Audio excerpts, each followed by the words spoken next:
Welcome to the Global Oneness Summit. We're so pleased to be sharing this program with you, From Symptoms to Root Causes, How People in Business Can Lead Global Transformation. It is presented by members of the Conscious Business Synergy Circle of the Evolutionary Leaders Circle, a project of the Source of Synergy Foundation, and their special guests. I'm Dr. Kurt Johnson, a Global Oneness host, and also a co-founder of the Synergy Circle. I want to begin by introducing our program moderators. They will introduce their special guests as the program unfolds. Fuller bios for all the presenters are at the Global Oneness Summit website. So let me now introduce our panel moderators, Robert and Sarah. First is Robert Schramm. Robert is an intuitive engineer with a passion to lower the illusory boundaries in our minds so we can unite towards a fairer, more loving and compassionate world. He is a coordinator at Transition Platforms World Summit and Hack Humanity, and an activist for humanity's phase shift. Robert is a co-founder of United Earth, a host for Future Now Radio, director of the Mother Earth Trust, and a documentary film producer. You can learn more at hackhumanity.net. Next is Sarah McCrum. Sarah is an author, educator, and business innovator. Her work is centered around the themes of money and business based on the principles outlined in her book, Love Money, Money Loves You. Through her teaching and businesses, she is exploring how we can create an economy based on principles of abundance and generosity that works for 100% of humanity. You can learn more at sarahmccrum.com. So thanks so much for joining us, and I'm happy now to pass the baton to our moderators, Sarah and Robert. Hello and welcome everyone, and thank you, Kurt. Before we start with our panel discussion, From Symptoms to Root Causes, How People in Business Can Lead Global Transformation, I would like to say a welcome to you all, and again, everyone, and thanks for being here. I'd like to start with Gabor Kish. Gabor is a co-founder of Envenienta, Open Source Everything, which is about building an open source, regenerative, cost-effective, and decentralized socio-economic framework for the 21st century. He is a founding member of the World Summit, Hack Humanity, and ambassador of Network Society Research Labs. You can find more info at sto.envenienta.com and platform.envenienta.org. So let us flow a bit into the discussion with the following and famous chicken and the egg question. Can we firstly create a better way of business by lowering barriers so systems can change? Or are we only able to change for the good when we change the systems, which will lead to lowering our barriers? Now, before you answer, Gabor, I feel that patents and ownership of knowledge and data and products, etc., they look like one of these barriers. And open sourcing can be an enabler to lower these barriers in our minds. And on top of that, to put things in perspective a little bit, what we are doing right here, right now, having this panel discussion, we are doing this for free. We are gifting our time and knowledge and sharing our insights. So this is already a form of open sourcing and having transactions without the need for business as usual. So Gabor, I want to ask you, what do you feel it will take for business leaders to open up this new way of doing conscious business and to shift from silos to collaboration? Hi, greetings everyone.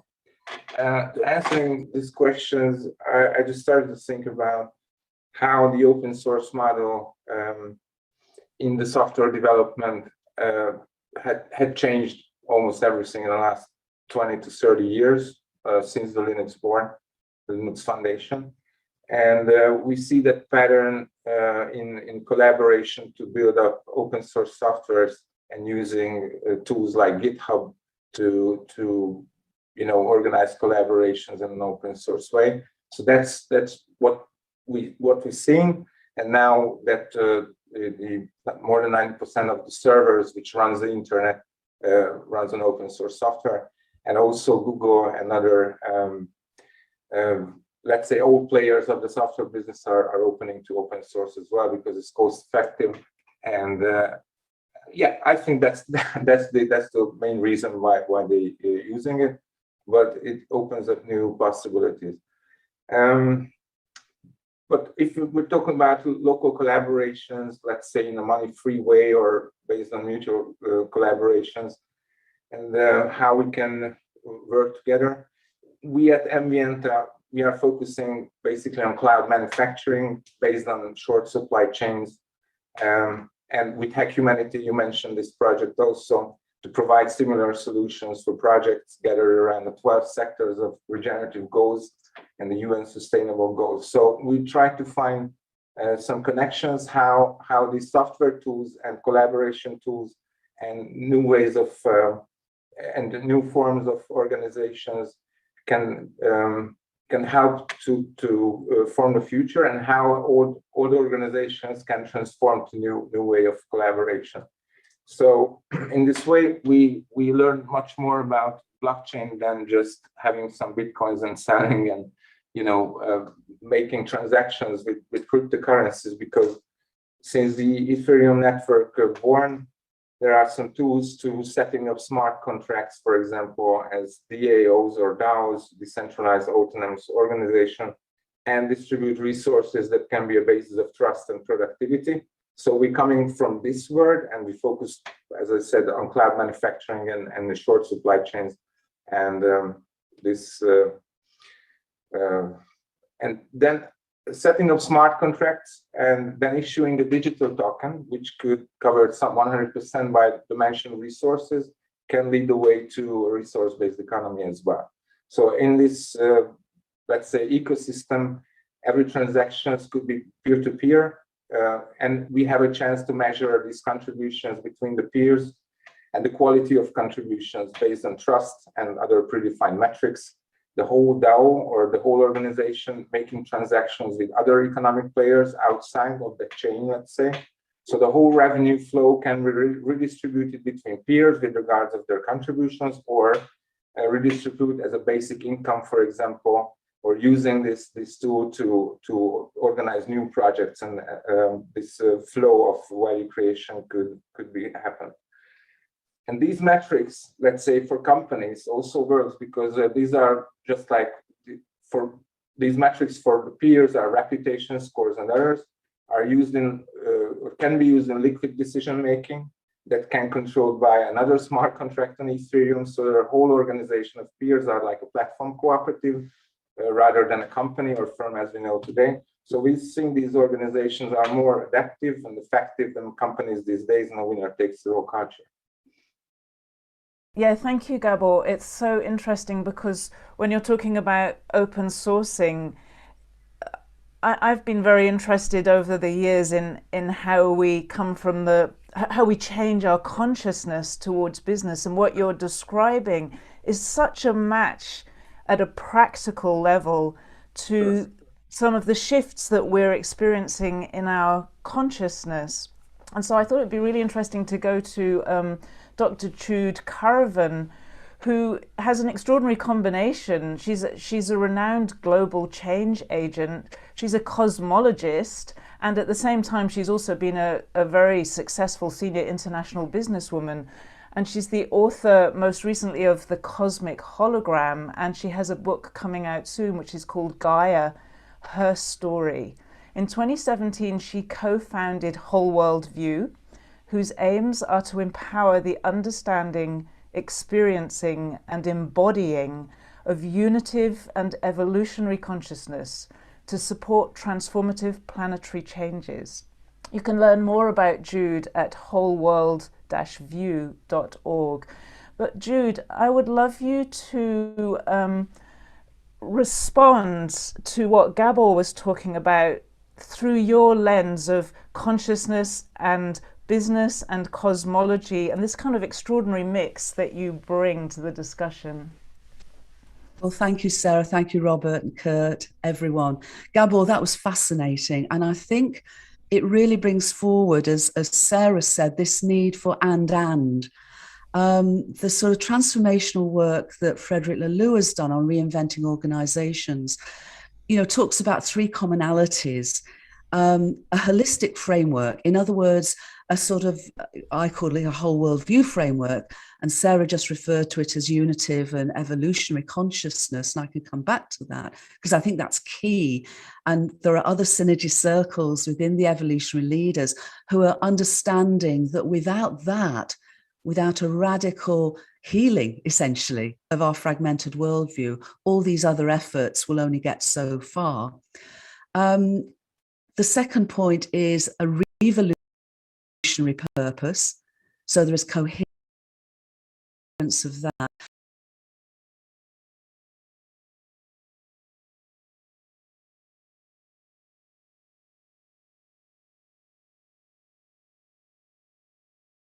Sort of relationships, but the ability of those to really be effective, it seems, is very dependent on having this coherence of a revolutionary consensual purpose in what we're doing, but also this holistic worldview that sees unity expressed in diversity.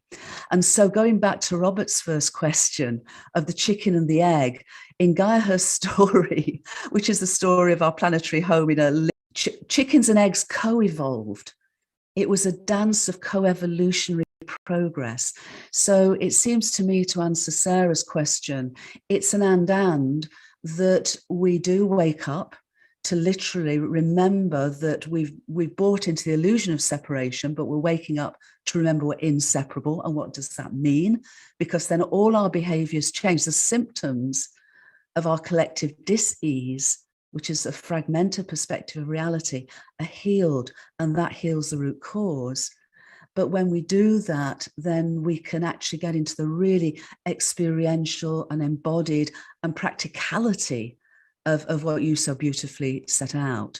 So, Sarah, that's my view. I mean, we can come back to that perhaps later.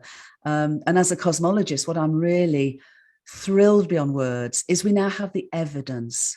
We've never had the scientific evidence of unity, of unified reality, and now we do. So I personally feel that's a game changer that supports all that we're sharing today. Yeah, that's great. Thank you, Jude. You shortly touched upon the root causes, so I would like to shift to Richard Osmaston, who's here as a panelist. Richard is a leader at the Money Free Party New Zealand.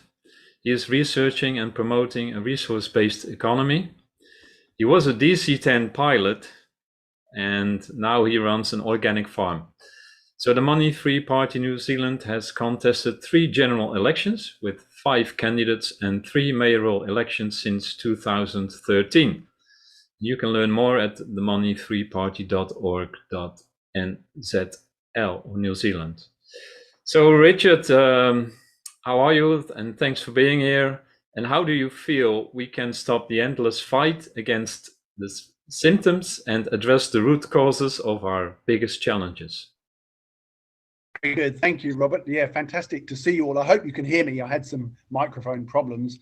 And it's good morning here in New Zealand. We just started the work day. Yeah, this is a very, very interesting discussion already. And I've already made a couple of notes. As Robert said, we have been promoting an economy, a society without money on the political platform here in New Zealand since 2013. And we looked at the concept much more closely a long time before that, but didn't feel it was, let's say, public politics ready until that time. And the experience that we've really got the most out of is sharing the concepts and the realizations that you guys have already been talking about with ordinary lay people at an ordinary street level. And for me, being an aviation engineering type person, everything has to make sense. We have to use the simplest language and the best logic that we can find. And so we find in our language, we've sort of simplified all the how shall I say, I'll describe you guys as the researchers, if you'll be so kind. And we are actually presenting that to people at a street level. And the response is really quite profound, because we get feedback from the ordinary people that we actually hope are going to make these changes in the future. And of course, that's very important, because we have to take them with us. We can't just be academics going off at our own level. We've got to take this to the masses, as it were. So it's very important to carry out that interpretation, that translation effectively. And the short, again, coming back to the sort of engineering aviation perspective, we came up with a short list of parameters that, if we're to be successful as an organized species, but if we're to be successful in this transformation, then we have to abide by the parameters that we now know about. And Jude, you just already mentioned them, that we're so much more knowledgeable than we were even 10 or 20 or 50 years ago. And we see that as a convergence of knowledge, of realization, of wisdom, of technology, of global science, of climate science, of sociology, psychology. All these factors have come together at this point of convergence, which makes a whole smorgasbord of opportunities possible that were out of the question even 50 years ago or more. It's all different now, and of course we start from today. So if we were on a spaceship together, how would we go forward with what we know now, rather than what culture or tradition or family background or religion have brought us thus far? And so I would like to just touch on those parameters that we see as so important. Before we launch a big aeroplane across the ocean, we have to make sure that lots of boxes are ticked. And just because those boxes aren't necessarily my responsibility as the engineer or the pilot, there's also meteorologists, there's air traffic controllers, there's manufacturers, there's fuel providers. Everybody has to do their part, and we can't ignore any of those parts. And again, coming back to the fact that we have to simplify our sort of more esoteric discoveries for the average palate. And I can assure you, in political campaigning terms, you usually get 5 minutes to explain why you want to abandon the monetary economy completely. We have to be fairly efficient with our use of words. And generally, certainly when I'm writing, if I have to look up a word, then I don't use it, because it's just not going to work. But the parameters form the word script. So just finally, Robert, if I may, if we're going to be successful in whatever we choose to do going forward, we absolutely, as a bottom line, have to comply with the basic operating parameters to survive. None of these can be ignored. And they are, it forms the word script. So the first word is stress. We know everything about, or much more about stress than we even, 10 years ago. We have to make a stress-free world. We can't live with it. Next one is climate. Next one is resources, consumption and regeneration. Next one, I for inequality. We have to make a world that is much more equal going forward, because we know inequality is disastrous for humans. Pollution is the P, excuse me. And the final one, P, is for technological unemployment. And I don't find this generally accounted for by any bodies looking at the future. The technology is so good today that there really isn't going to be conventional jobs for most people, which is fantastic, but we cannot have a two-tier society of the employed and the unemployed. And so we have to come up with a system which, from our perspective, is the money-free system with no money, no currency whatsoever, the resource-based economy. Because as far as we're concerned, and I'm very excited to hear what you've got to say about it, any system that involves any form of currency will blow out on one of those parameters that I've just mentioned. And we only need to fail at one parameter and the whole house of cards come crashing down. So yeah, lots more to talk about. Thank you, guys. Back to you, Robert. Richard, I'm going to pick you up. There is lots more to talk about. I'd love to dive into some of what you've been talking about, and I'm sure that many business owners will be sitting there thinking, "What? How do you do that? What does he mean?" And I'm sure you get faced with those questions all the time. But we'll have time to come back to everybody. Before we dive deeper, I'd like to introduce Dr. Anne-Marie Voorhoeven, who is. I think Anne-Marie, what's really powerful about her is the way she brings in the heart and this also the balancing of the masculine and feminine. And I would love to hear a little bit more about that from you, Anne-Marie, and strategic connector of the Hague Center for Global Governance, Innovation and Emergence. And she's a core team member of the Whole World View and Unity community. She's a strategist, a social architect, an innovative co-creator, an experienced facilitator, coach, and eco-intention practitioner. She contributes to the integral transformation of society into a regenerative world with a focus on the heart intelligence and the rebalancing of the masculine and feminine.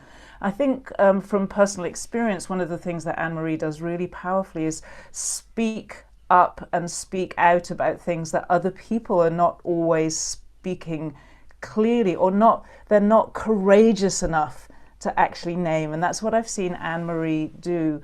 So in the work that you've been doing, Anne-Marie, around the future and better ways of doing business and doing the economy and making a better world, what have you found to be really essential in relation to addressing the root causes and not just the symptoms?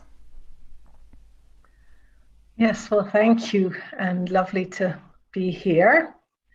I think it was mentioned a few times already, the word trust, which for me also is connected to the heart, to somehow a deep sense of knowing or sensing, because it's not always knowing, in my case anyway, not always knowing from the mind, but there's something inside that makes me then, if you say I'm sometimes courageous, there's something that comes up and needs to be expressed. And to open myself up to that is really what has helped me to see these new paths without really seeing something, but sensing that there's a way to go forward. And trusting connections, trusting the heart. But yeah, how do you do that? There's something about, you can feel it, but there's also something that there's an idea coming in, or an image, or there's synchronicity happening, paying attention to that, and then giving voice to it. And I think I practiced mostly on letting go of judgment and shifting that to discernment. And for that, it helps me to remind myself to be curious, always be curious, whatever comes up. And then to address that and try and address that. Sometimes, I slip and it becomes emotional and I get a little bit pressing people. But if I can just stay in that curiosity, it opens up a space also for the other to listen and to respond.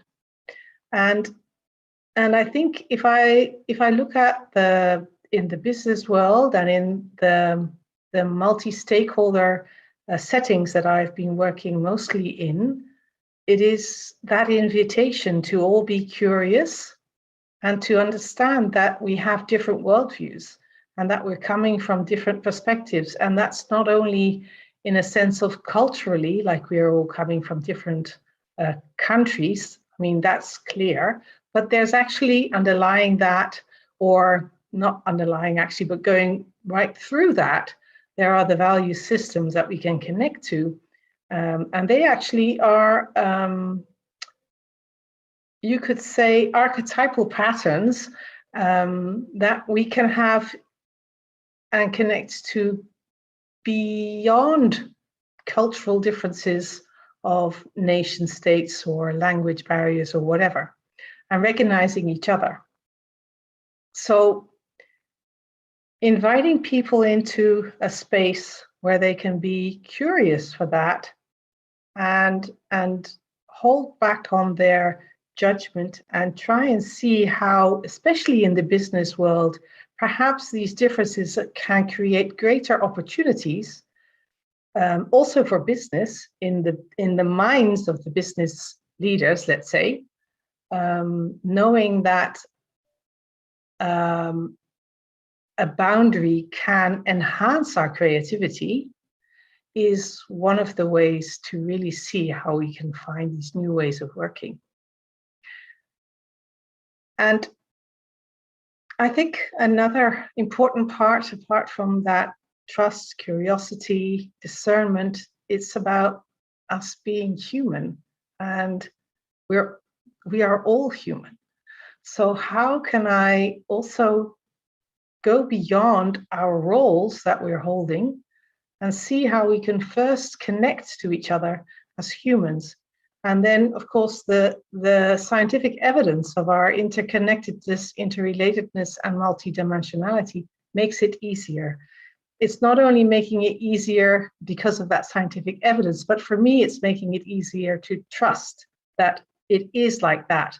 And so I can be, in that sense, courageous and invite people to be human.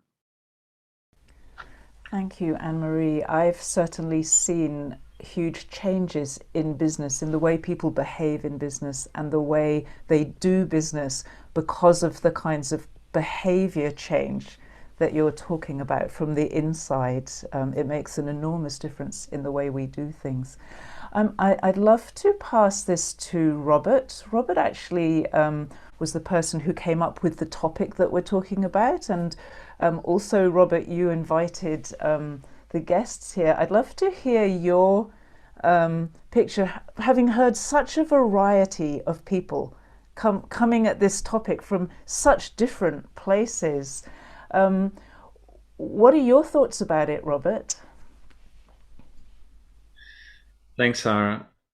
Yes, well, let me start with saying I'm particularly fascinated by dogma. You know, I'm trying to figure out what it all encompasses, where it's coming from, and it keeps us occupied for so many thousands of years. So it's such a fascinating process that we so easily seem to get attached to our ideas, our thoughts, our opinions, our convictions. And my intuition really is guiding me the way that instead of coming up with all kinds of solutions and some of them are great, there are great new ideas and projects out there, but in essence I feel that we do not understand probably fully how we operate ourselves. So Anne-Marie just said let's become human again, but there are so many patterns that we learned and distractions from that. So I think going back to that essence is maybe a very good question. It's a philosophical question. It's a very broad question, but I can see, and then referring a little bit to all these different sectors we have in society, right? And we use often the example of Barbara Marx Hubbard's Wheel of Co-Creation, where you can see all 12 sectors there, like healthcare and education and the economy and governance and so on, spirituality. But we can see that these connections, now all these sectors are mainly operating in silos. And I'm truly fascinated how we can overcome them and how we can create this positive feedback loops and see this as a holistic, interrelated organism, so to speak. So we can understand more clearly if we change something in one part of our systems, that it has an effect on the other ones. So, and my passion is to make this visible, because if we can make things visible, we can have better understanding, and that will automatically, hopefully, lower already our barriers. Yes, that's. I'm just, what's really I'm really kind of blown away by it, in a sense, is how we can come towards this topic and have such different perspectives, and then it becomes such a rich conversation. And then at the same time, I think as a business person myself, and this is likely to be something for business people, that's what we're talking about, it can also become quite overwhelming to have so many ways of looking at business. And where do I start? How do I do something about this? If I'm kind of curious, I know that I need to change the way I do business. I know that there are barriers, there are silos, there are things that we're not ticking off in our business on Richard's list. Open source, it's like, oh my goodness, we're not even open. But at the same time, I know that something has to be done. So let's come back to Jude, because you have this, because of your business experience, and you must spend a lot of time talking with business people. How do we start to approach this at a really pragmatic level so that we can change the way we do business on a day-to-day basis in a way that is manageable? As Richard said, it's got to be workable for ordinary people. Jude, what are your thoughts on that? Well, thank you, Sarah. And it's fascinating to sort of see our perspectives, but I wouldn't say they're different. I would say they're complementary. I would say that we're all sort of seeing the elephant from slightly different perspectives, but we're all seeing the, as Richard said, the convergence is really showing us the elephant. And the elephant in the room, whether it's from science or from any other sort of structures that we've socially co-created, is consciousness, is awareness. And so when I speak with so many folks, it's really, where are they on their own journey of awareness? Because if their perspective is a world of materiality and separation, then at that point it's very, very difficult to have a conversation that will invite them into something more deep and more interconnected and ultimately more transformational. But I'd also say, and again, I think we were talking earlier about 50 years, 30 years. Well, in my experience, the last 5 years has seen, a radical change in people, the first sense, burning out, because the old paradigm of separation and hierarchy and all the rest of it, which is, sorry chaps, but it's a very masculine, mechanistic approach, is unsustainable on personal and organizational and collective and planetary levels. So what I'm finding, as someone who, as Anne-Marie talked earlier about multidimensionality, I'm someone who's walked between worlds all my life. So what I'm sensing is there's something that we're seeing on the surface, but there's something much deeper that's actually underneath, in many cases, the radar and what the media is reporting, which is that people are waking up. And it doesn't matter whether you're waking up as a bus driver, a pilot, a teacher, a CEO, whatever it may be.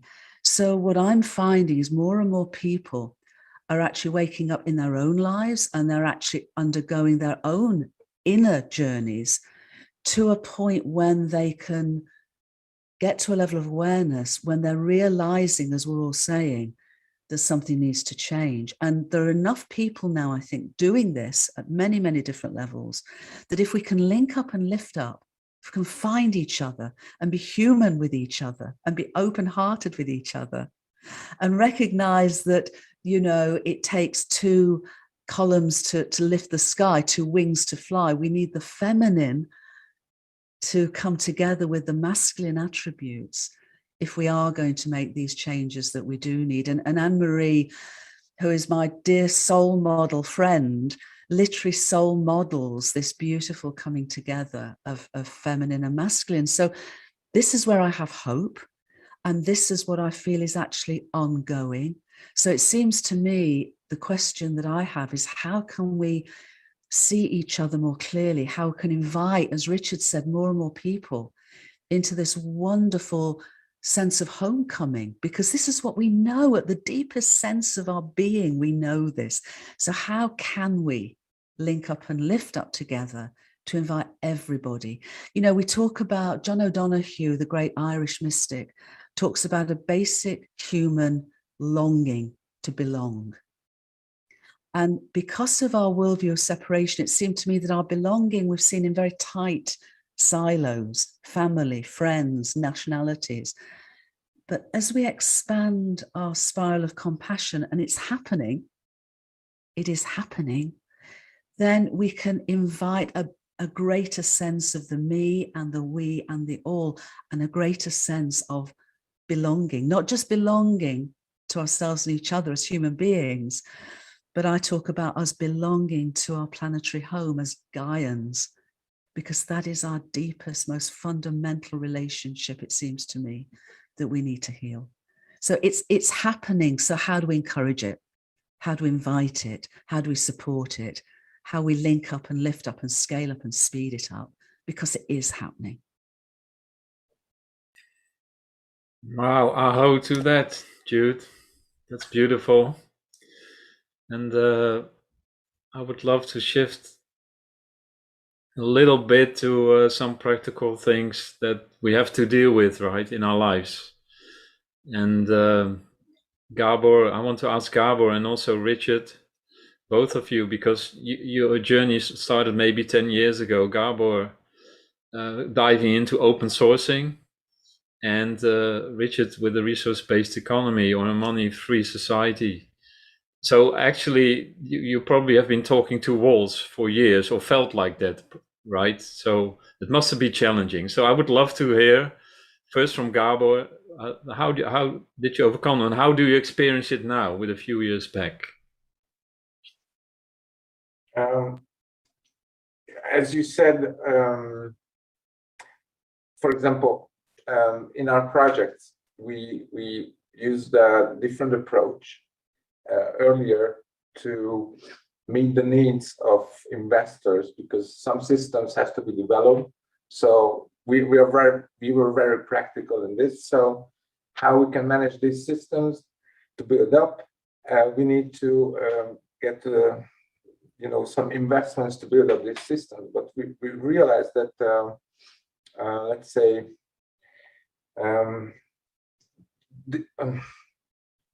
this in the, how you call it, venture capital. Yeah, venture capital. That's the word what I'm looking for. It's a totally different worldview, because as we get connected with the venture capital investors, they only have, or mostly they only have one metric, is the return of investment.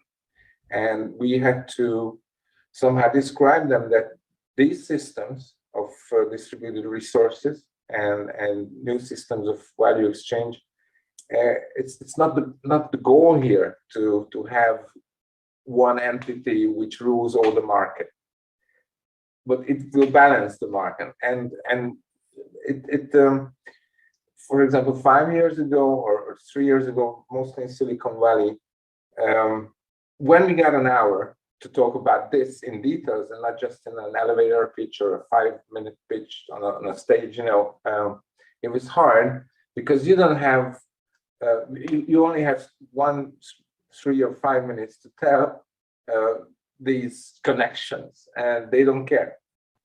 But as you get a little more time, and you describe that, for example, we have economics now, which is ruling what we are doing. So let's say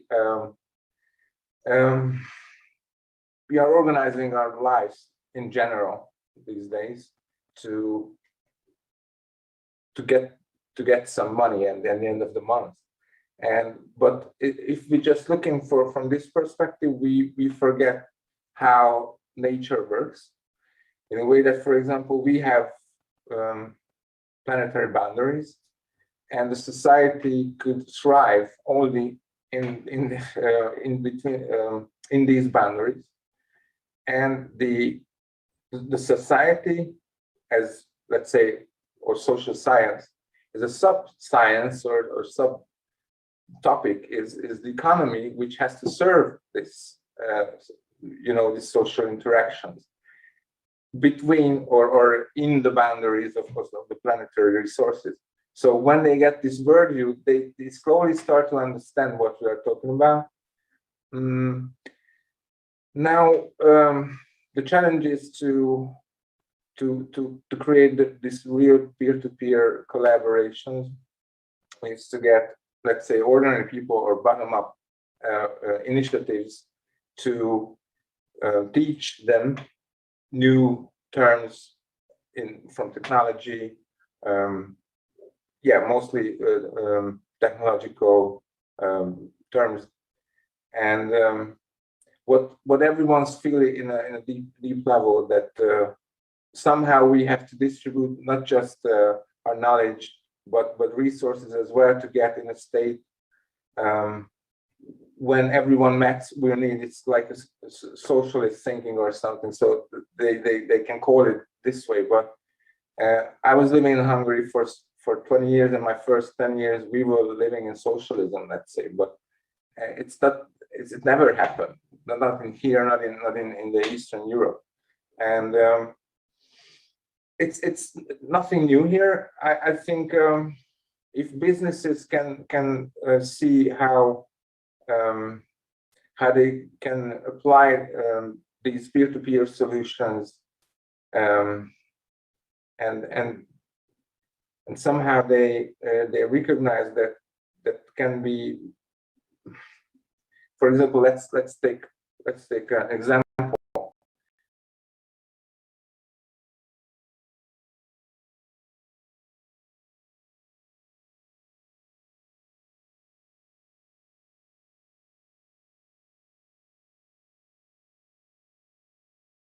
Gadgets and tools which long in very long time, and reusing materials and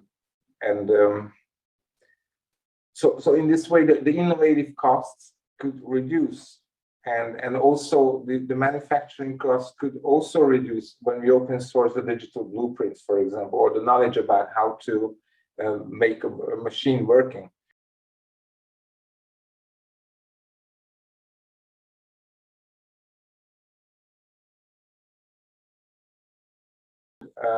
Companies, they can find a parallel way of doing business, and let's see which could be more effective. So that was my personal experience about it. Great, thanks, Gabor. Richard? Yeah, a lot to think about, isn't there? Yeah, one of the things that's kept us going over the years, because for sure this is a roller coaster ride, and actually overexposing myself to bad news. You go looking for this stuff, and if you look for it and you still have your empathy, it's much too much bad information for us to carry. So it can be a heck of a ride. But I find every time I'm really at a low point and thinking, wow, this is a waste of time, there's just such insurmountable problems, we're never going to get there. Just stop and enjoy. I have a fabulous life, and I'd much rather be doing lovely things than pursuing, this seemingly impossible dream. Maybe it is all a waste of time, but then something will happen. It'll make me realize that I'm absolutely convinced that we're right about this, and we're all right, and we're all on the same pathway. We may not know it quite the destination, but we're definitely going in the right direction. Every time we see a new problem, I have a default setting. I bet that problem is occurring because of the existence of money. And I would challenge anybody to, 99+% of every problem that we know, ultimately, if you chase it down, comes down to the presence of money or currency. And when we take that out of the equation, and of course that is a huge complex equation that I'm constantly rewriting, you take that out of the equation and the problems go away by themselves. So there's this great roller coaster of an emotional sort of spiritual ride that I have to go through, but it's so invigorating because the highs are so high and they carry us all through all the lows. And one of the best experiences we've had in that long journey, in the early days, we did a lot of presentations, and we started off talking to hippies in the woods. And then we got braver and we took our little show to exhibitions and festivals, and eco festivals and that kind of thing. And what I was really looking for was affirmation, either that we were wrong or that we were right.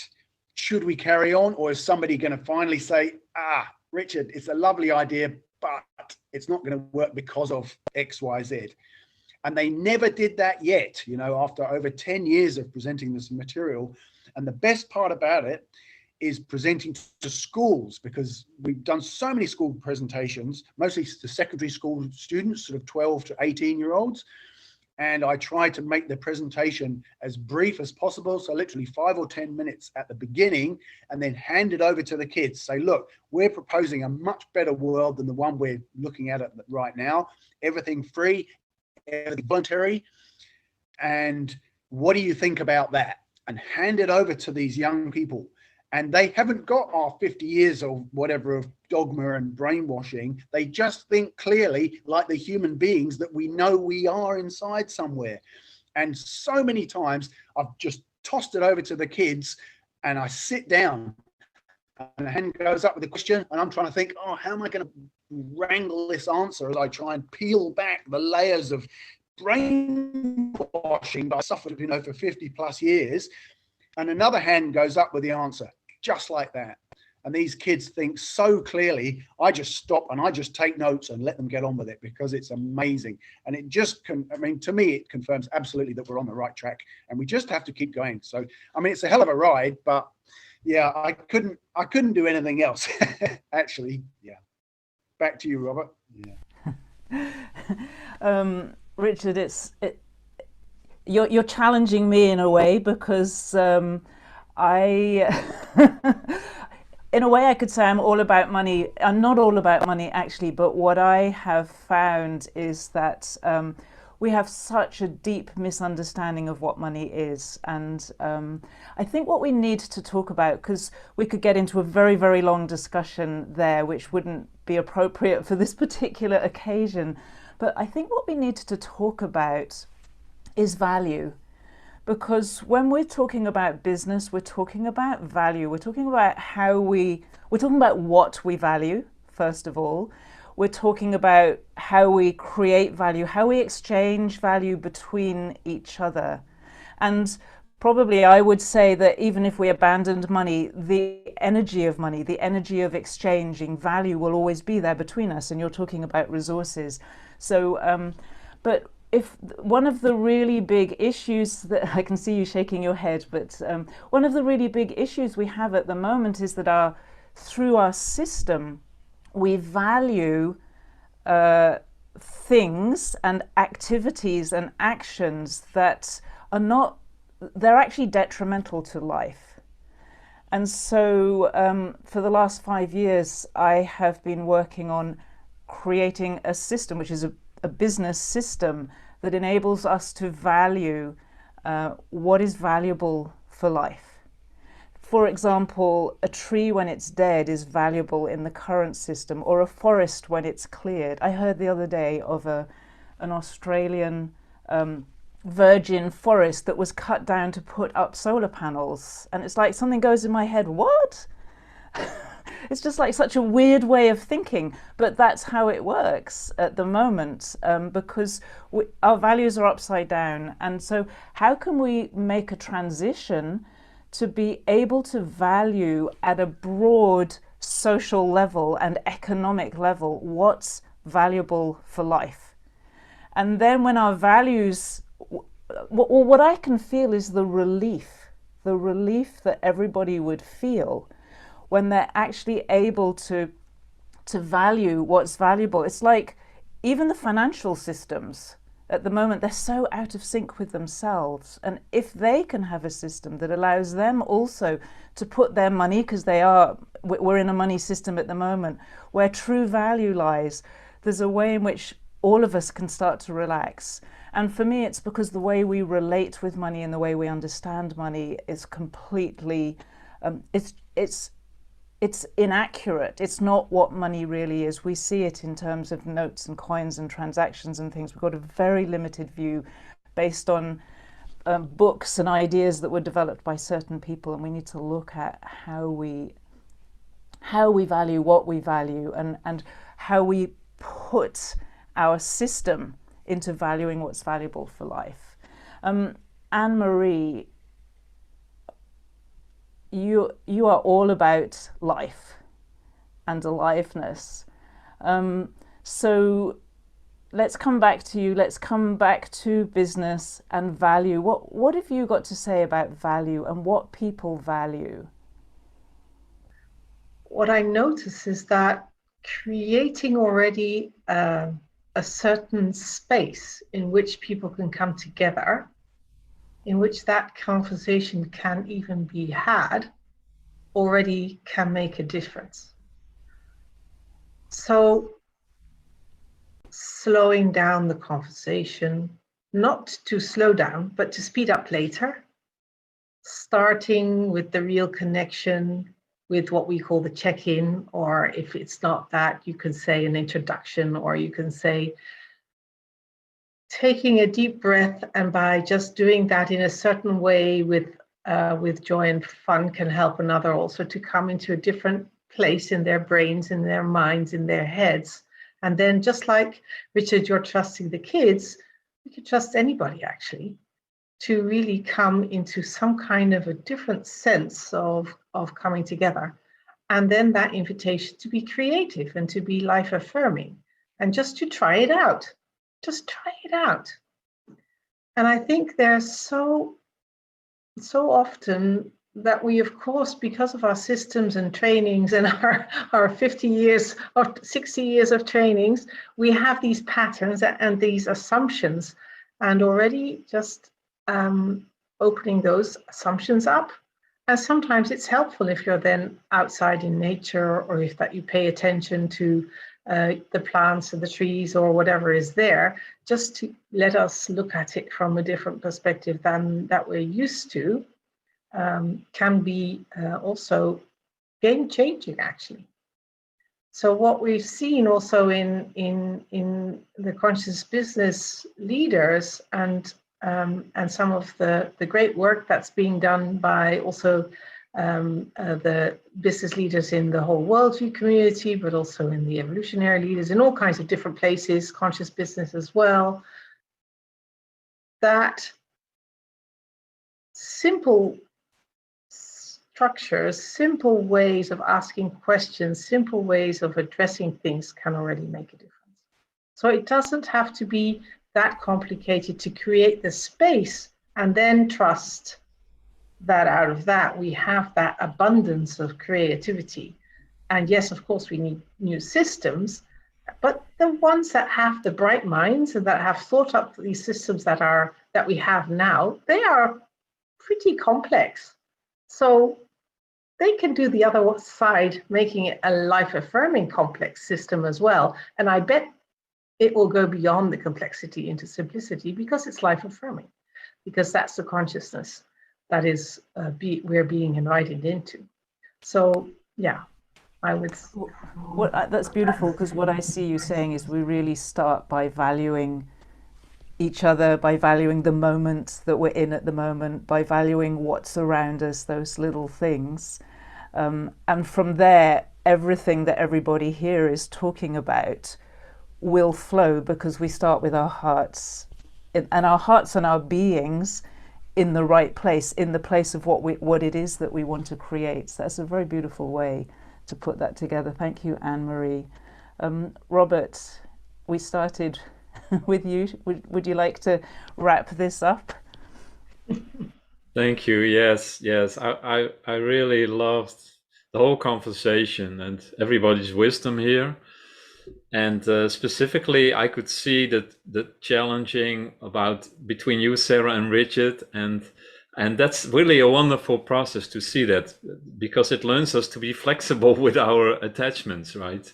And that's maybe a specific thing that we can teach our children and or students, and there's so much we can also learn from them. So yes, how to wrap it up.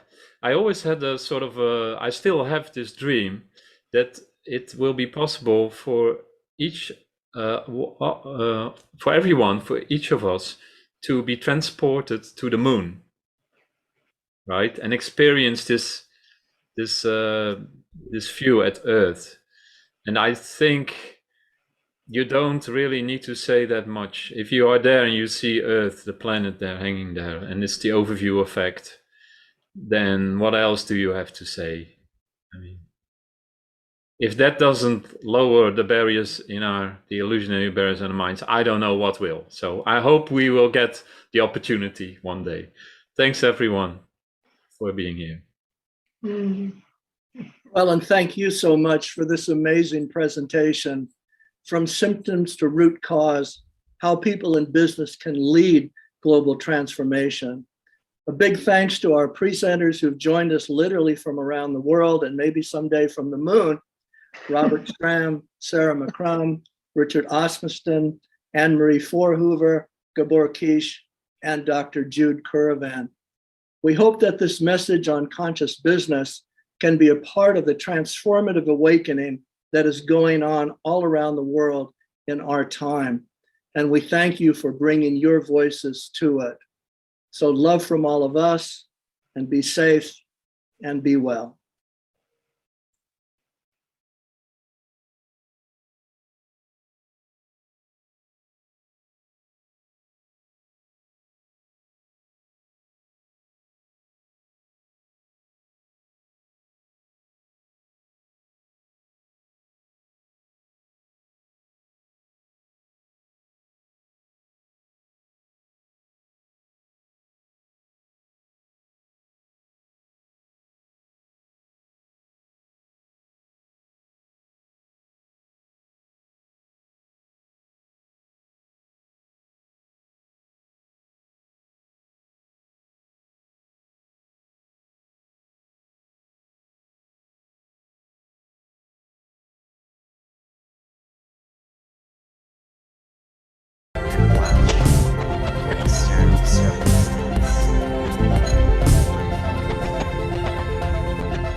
Hello, and I'm Adam Hall, and welcome to Global Oneness Week.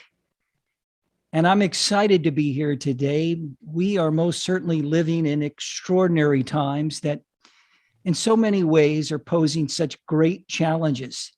Yet it also poses great opportunity. I sense that we are being invited to heal our past, to mend the future, and to free ourselves into a life of our destiny, not simply merely fate. And we have the power to do that. We have the power of our intention to show up fully in our greater capacity as human beings. And today, we're fortunate to be here with Lynn McTaggart. Lynn is an award-winning journalist and author of 7 worldwide best-selling books, including The Power of 8, The Field, The Intention Experiment, and The Bond. And she's been consistently voted one of the top 100 spiritual teachers for her groundbreaking work with consciousness and intention. And before we dive in today, I want to invite every one of you to please check out Lynn's website, where she offers her new scientific findings. She shares her podcast. It's quite extraordinary. I've enjoyed listening to that, Lynn. And you will also receive some of her gifts. Lynn has helped thousands and thousands of people change their lives to help them to live a more fulfilling and satisfying and healthy life that we're all meant to live. Today, we're going to be discussing, well, amongst other things, the next event in human consciousness, the coming regenerative revolution of body, mind, spirit, and soul. We will be exploring new scientific findings at the cutting edge of consciousness, and perhaps more importantly than ever before, how the power of intention can help us to build a better world. Well, welcome, Lynn. It's great to be here with you. Thank you for coming today. Thanks so much, Adam. It's great to be with you. Well, before we dive into Lynn's latest scientific findings and what's happening in her living laboratory of life, and just see what the connection is right now with all of us in the biofield, I'd love if you just take a moment, Lynn, to share a little bit about your journey. Who is Lynn McTaggart? Well, I started out as a journalist. I mean, I wanted to be, there was a cartoon when I was growing up called Brenda Starr Reporter, and she had beautiful red hair and she had little stars in her eyes and she always got the story. And that was pretty much the person I wanted to be when I was in my 20s. And I broke a lot of kind of investigative stories, particularly about a whole international baby selling racket. And I ended up writing a book about it. And this is undercover stuff, you know, with hidden microphones and the whole thing. So that's where I was coming from, hard-nosed investigative reporter.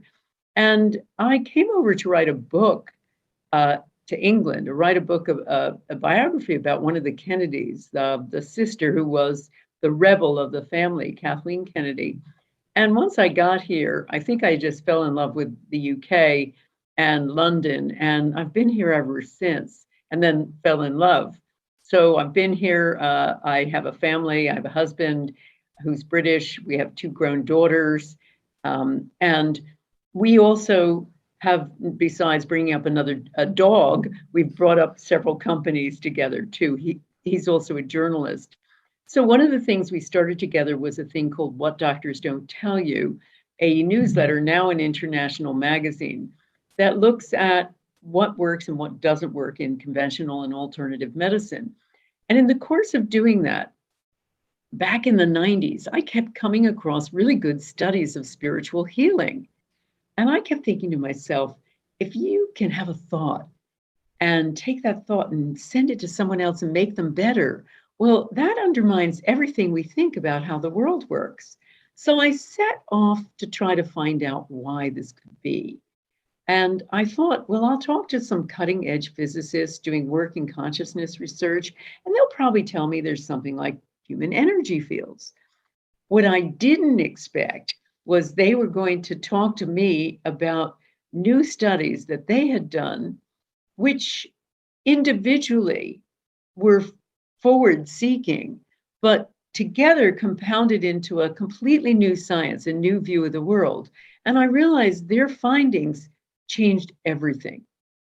Now, scientists have a hard time because they talk in math, they talk in code, and they also don't like to expand, and just blue sky beyond their own findings. They don't like to speculate. So I realized I was going to have to put this together.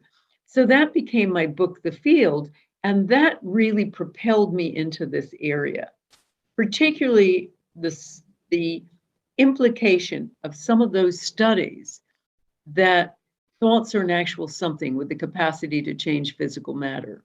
So that was a bit of unfinished business, I felt, that I needed to investigate. And that became the work I did for the Intention Experiment and the Power of Eight.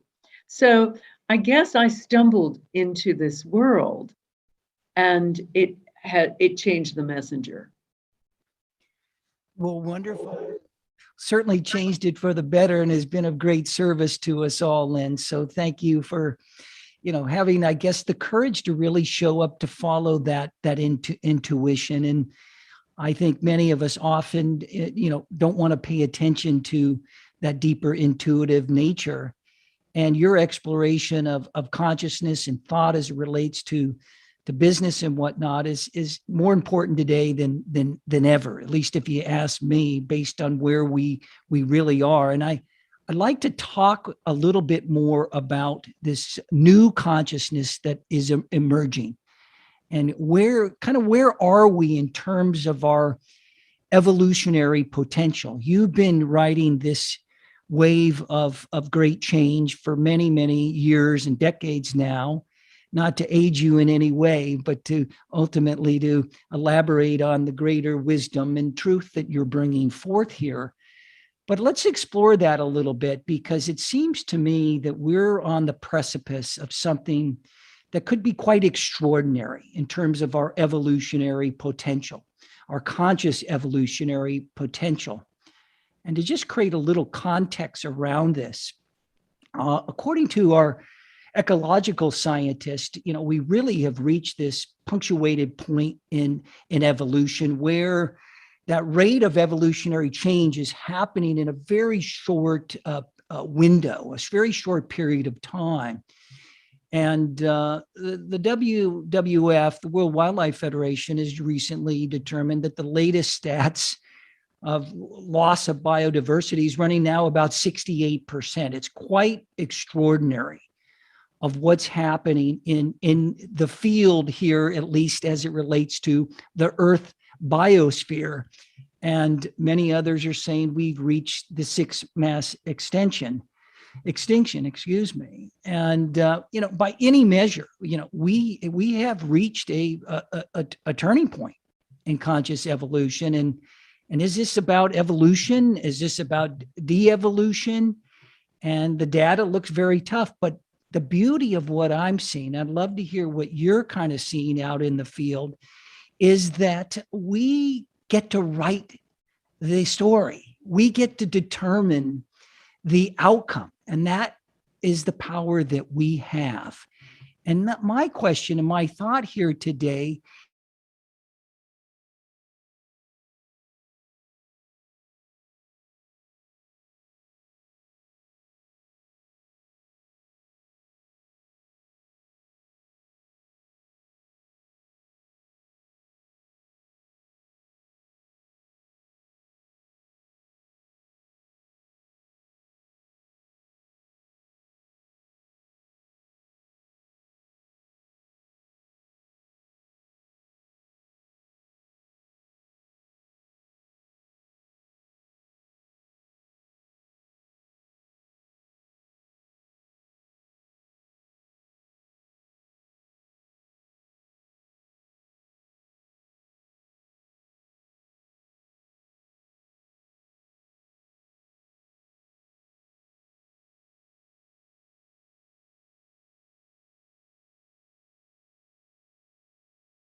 what I've found often when I've been, tuning in and supporting people that I work with in their life challenges, be it health challenges or relationship challenges and all kinds of other things, is that there's seemingly an intent, let's just say a default mechanism that wants to fight. It kind of drops us into that place, that reptilian place of fighting, or it's about the power of intention. Where do you see, Lynn, that we are right now? And what role does the power of intention play individually and collectively to determine where we're going and how we can kind of leap beyond these challenges into the opportunities? Love to hear from you. Okay, sure. Well, first of all, I mean, we're understanding is, we're at the end of one story. What we ought to do is define science. And science is essentially just a story. It tells us who we are, and from there, we determine how we're going to live. And the story we've been following is more than 300 years old, was first invented by and written by Isaac Newton, who defined a very well-behaved universe of separate things operating according to fixed laws in time and space. And that story was amplified by the work of Charles Darwin, who said he was influenced by population explosion. And he said, well, hey, there isn't enough to go around, so life must proceed through struggle. And so you take those two ideas of separateness and struggle, and you basically have the leitmotif of what we've been doing up until now. And here we are at the end of days of that kind of mindset, because it's all collapsing in front of us. That kind of winner take all, I win, you lose mentality is responsible pretty much for everything bad that's going on now. Our ecological crises, our climate change crises, our economic crises, the vast divisions we have and polarizations in our society getting worse and worse and worse. The freedoms that are being taken away from us now, which are essentially born of corruption and greed. So all of that is happening because we've hit this choice point. So we are at what Irvin Laszlo calls a bifurcation. So we're in the fork of the road, and we can either continue to follow that mindset, that destructive mindset that is essentially like eating our own children, or we can go the other direction. Now, I always chuckle a bit when I hear about, we need to upgrade the human upgrade of AI and all of that sort of thing, because we haven't begun to use our own vast human potential. We are born with extraordinary gifts that are beyond the capability of any of the most sophisticated technological equipment. We know this as children. We have precognition. We have the power of intention. We have the power of second sight. We're terribly psychic. We have all of these extraordinary gifts, and they are drummed out of us by our teachers and our other authority figures, our parents, etc., till we don't believe it anymore. But I've seen the extraordinary power of intention, alone and in groups, but particularly in groups. I've been looking at and studying and fascinated by the power of small and large group intention. And I have seen thousands of miracles. And this is from a hard-nosed skeptic, the biggest doubting Thomas you can think of, who essentially went down this route of doing intention experiments and power of 8 groups, essentially to try to study and prove magic. The first time I saw one of these powerful power of 8 groups, I didn't believe it. So I've been studying it ever since. And, to give you one example, I did a talk just a few months ago via Zoom with a live audience. So there was an audience there, several hundred, and me on Zoom from the United Kingdom, audience in Sedona. And I put people in groups at the end of my talk. And one of the women in the group was in a wheelchair with MS. And after the 10-minute group intention, that's all I do with people, she got up out of her wheelchair and pushed it aside. So I've seen that. That's the second wheelchair person. The other one was paralyzed from the neck down with weird idiopathic paralysis. I've seen thousands of healings like this, not only physical healings, but financial healings, relationship healings, healings of people's emotional problems, their life purpose being restored, all kinds of things. So I see that the power of consciousness, the power of intended consciousness to heal ourselves, each other, and the world. And that is what I think is the most powerful technology we have. And I think that is exactly the idea that where we are, that's inviting all of us to really kind of reclaim that innate power, those gifts, as you so well presenced here today, because the power of artificial technology is a force to be certainly to be reckoned with. We must embrace it, of course, and at the same time, so should we embrace our own power, so that we maintain our own sense of being, purpose, and wellness.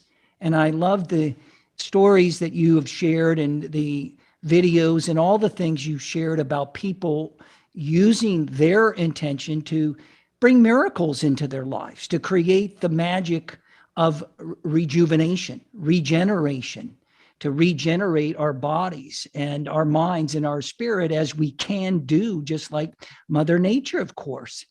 And I'm curious, and I've long been curious about this, is the difference between intention and desire.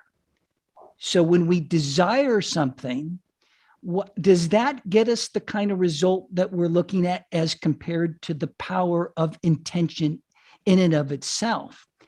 And what are your thoughts on that? Not to be overly philosophical about desire or intention, but what have you found in your scientific lab, in your work around those two aspects of healing and creating miracles in our life?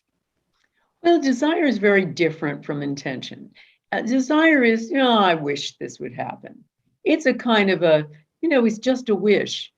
Intention, in my definition, is a very focused thought. And it's also a policing of the mind, because here's the situation with intention. We think of intention as the big power thought.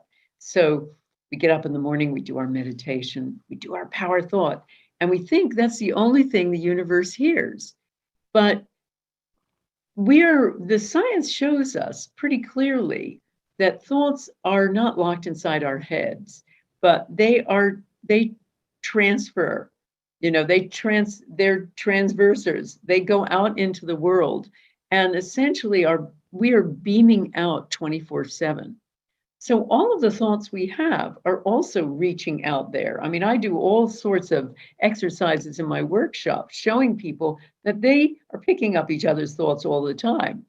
And so all of those judgments we hold about ourselves and other people, all of the, random thinking we have, every little last bit of flotsam and jetsam, every mendacious thought, all of that compounds to an intention, and that essentially becomes our life's intention. That broadcast that you're broadcasting 24/7 is your life's intention.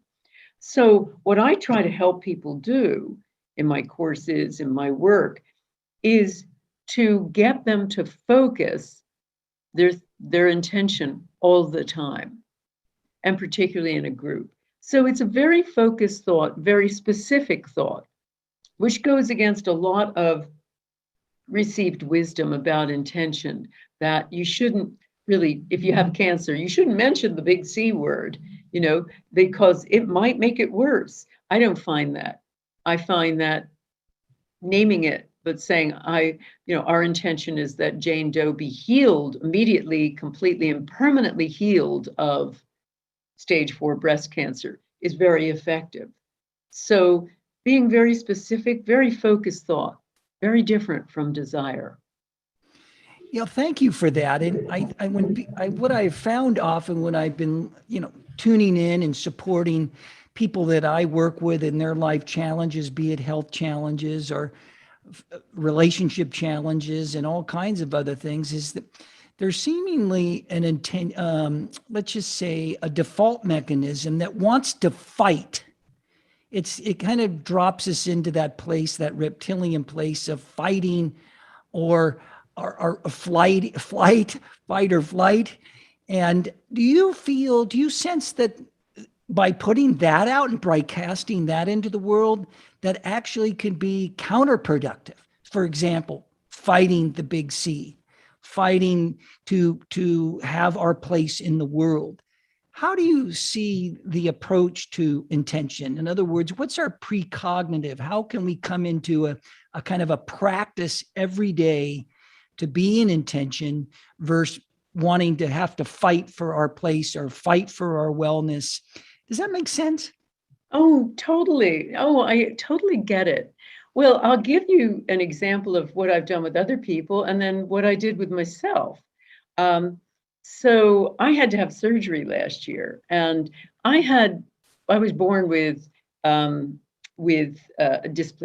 dysplasia, double hip dysplasia, and I managed myself for a long time where, for years, just a lot of yoga and exercise and being active, it was fine. But I had a slightly crooked posture always.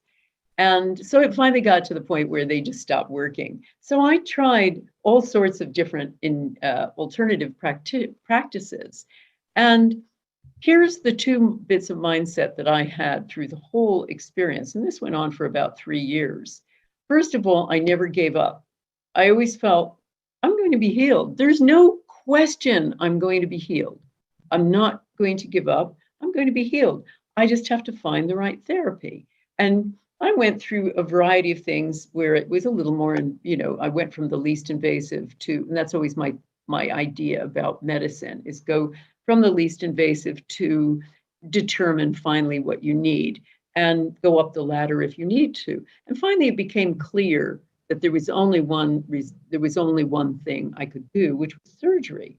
And I had both hips done at once. So what I first did was I had an intention to find the absolutely best surgeon, and I got one of the world's best. 2, I decided to go into the hospital. I really didn't want to do this operation, but I decided to go in and smile from the moment I went in and love the whole process and just concentrate on healing and no pain. I had no pain, Adam. One of the most painful operations it's supposed to be. I had no pain. I took Tylenol for a week because they told me to. And then I thought, I don't have any pain. I don't need this. No opioids, nothing. And so I guess what I always tell people too is an assumption of competence in healing. Make an assumption of competence in healing. And that's very different from fighting it. That's saying, okay, I need this healing. I need to go through this, but I'm going to assume that I am going to be well and never forget that. And that's what the group does that's so powerful. The group is healing because they're there. They've got your backs. They're sending out intention for you. And here's the other amazing thing about Power of 8 groups. Most of the time you're sending for someone else.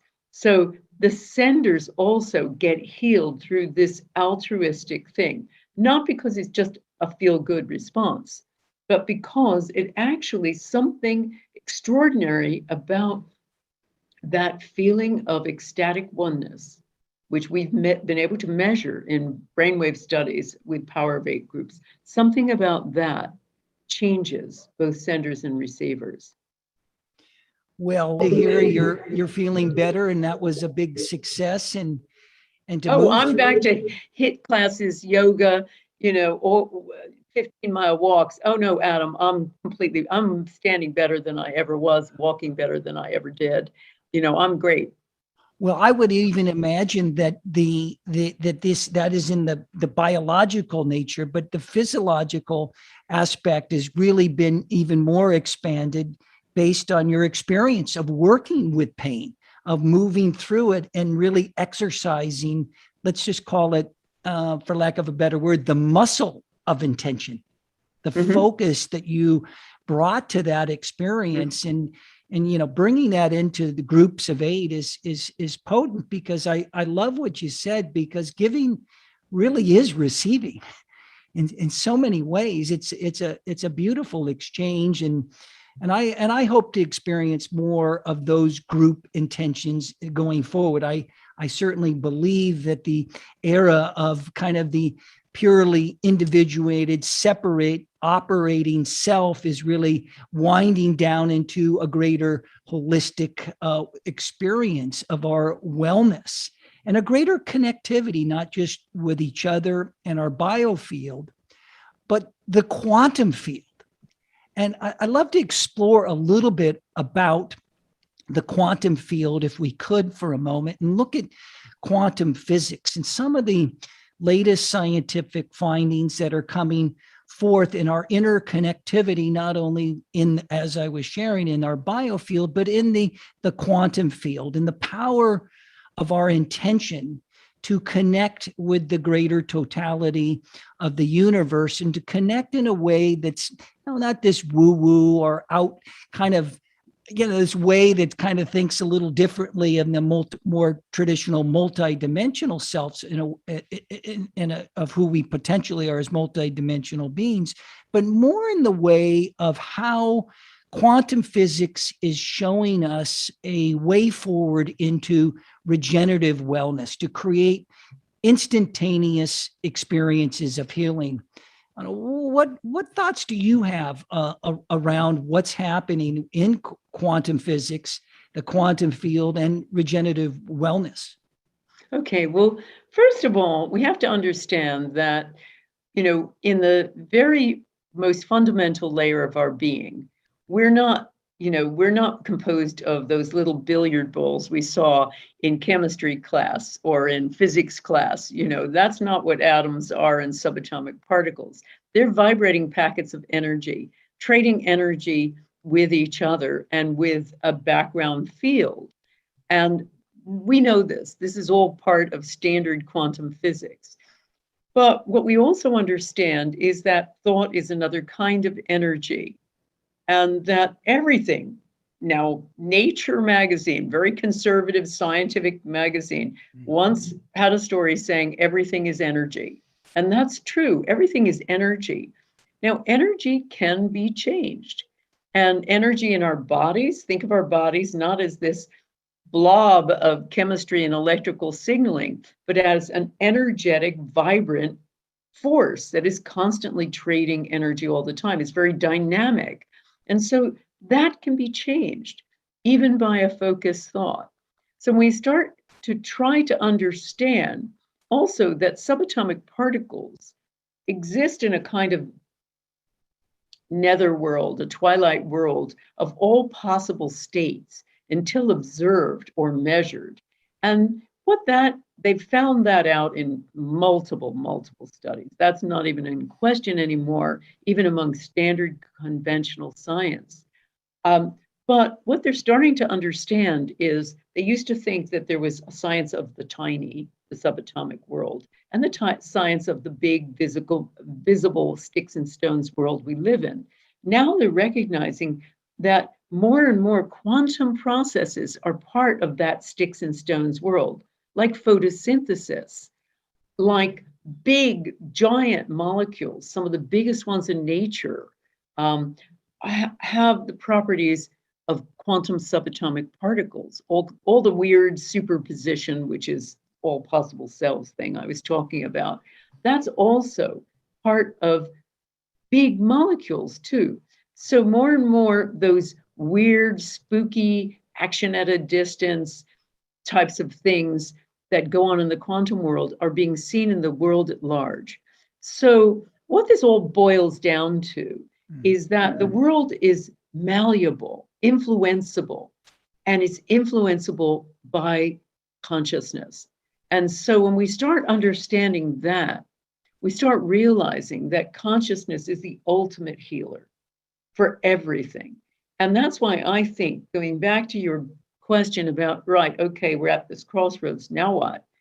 I think the big idea here is the reclaiming of our power, the power of intention. We've got other powers too. We have the ability to see into the future. We have the ability to even alter things in the past.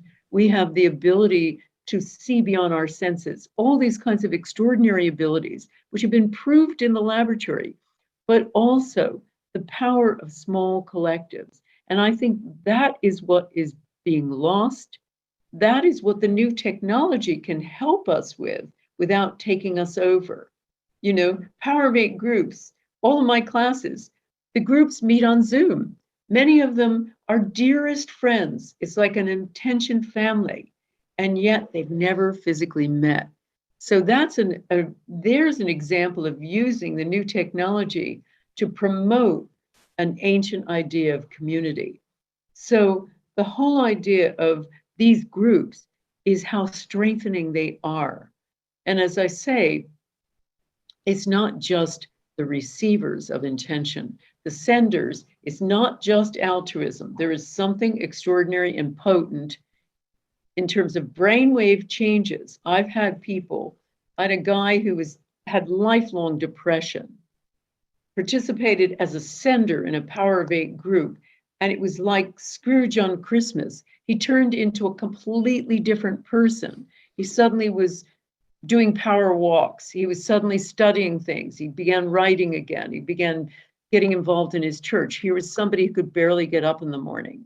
One Power of Eight group. So that kind of transformational thing isn't just altruism. It's something extraordinary happens in groups. And the ancients knew it. We need to just find it again.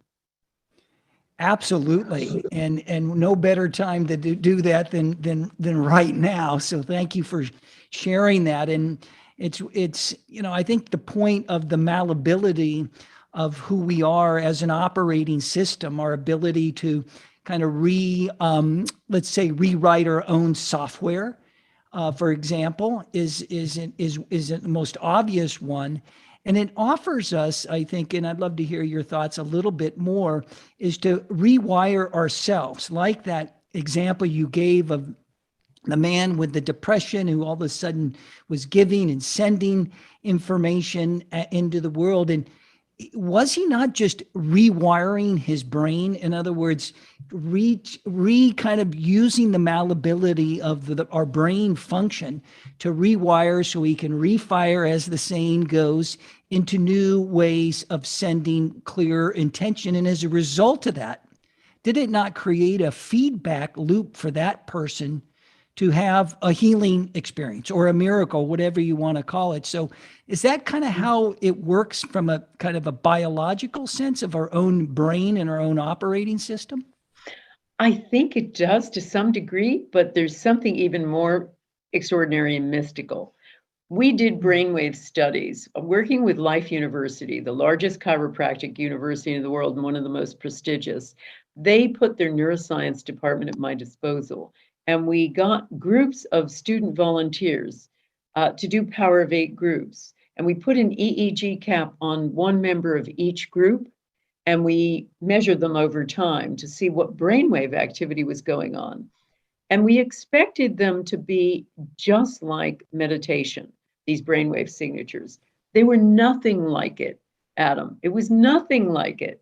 What they were almost identical to the brainwave signatures that were conducted. There were studies conducted by Dr. Andrew Newberg, then at the University of Pennsylvania, studying Sufi masters involved in chanting and Buddhist monks involved in ecstatic prayer. And what had happened was, here's where the parietal lobes of the head sit, so the brain sit, and they were dialed way down. Those parietal lobes help us to navigate through space. They tell us what's me and what's not me. Well, they were turned way down, and so were other parts of the brain involved with worry, doubt, negativity, and also just separating me from the rest of the world. So what these people were in is a state of ecstatic oneness. And I think that is the piece that creates the healing. The feeling of oneness, we don't get to experience that. We experience life as separate. But when you get to experience that as part of this hypermind, put it that way, where everybody's intending together, people are oftentimes having the same visualizations, then miracles occur. And it is that oneness, oneness and altruism are probably two of the big secret sauces of the power of 8 and the power of intention. Well, thank you for that. And if there was any call of our time, Lynn, here, and that is the power of coming together in our individual and collective intentions, and the power of altruism, and the call of oneness at this time for our interconnectivity to leave the old mindset, so to speak, of separation, to move into the more holistic experience that at one time was thought to be more mystical or unknown or unseen. But today, through our science and through the work of folks like yourself and other people that have been showing up here for many years, this is an extraordinary time. And I want to thank you for your time today, Lynn. And just in kind of closing and circling in, and we could talk a lot more, and there's so many things to discuss, but let's take a moment before we wrap up today and think a little bit about how we can build a better world together. And in the indigenous world, they would often think of dreaming the world into being, how we can come together in an individual intention and a collective group of 8 to form a group intention so that we may build a better world, not only for ourselves and our family and our community, but for the planet, because I sense that we're all being called in our own way. And I'd love to hear any thoughts or any closing remarks that you may offer us on how we can build a better world together. Okay, well, first of all, it's intentions big and small. I would first of all really recommend that everybody listening form a Power of 8 group. Now you can do that in many ways. Put up a little poster. If you sign up on my website, lynnmctaggart.com, I give you all the rudimentaries of how to run a Power of 8 group, what to do, and even a poster to put up in your local health food shop. Or if you want to, or things like that. And also the kinds of right mind states, heart states, etc. You can also advertise for one. I've got a page on Facebook that's just connecting and healing through the Power of 8. And people put up little notices saying, hey, anybody in the Pacific time zone want to set up a Power of 8 group? You can do it that way. Even on my community site, there are, free ways of doing it. I would recommend a Power of 8 group.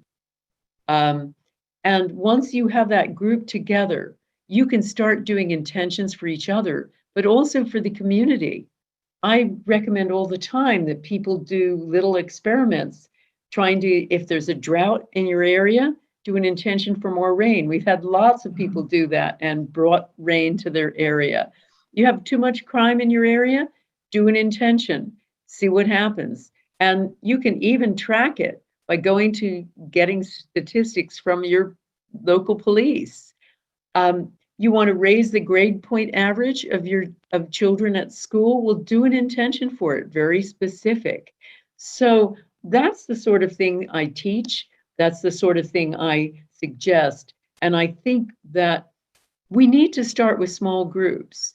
Margaret Mead said the famous line about, that's how you make big change. It always started with a small group. That's the only thing that ever has. And I think these small group changes, trying to change things from the top down, isn't going to work because that's part of the whole broken system.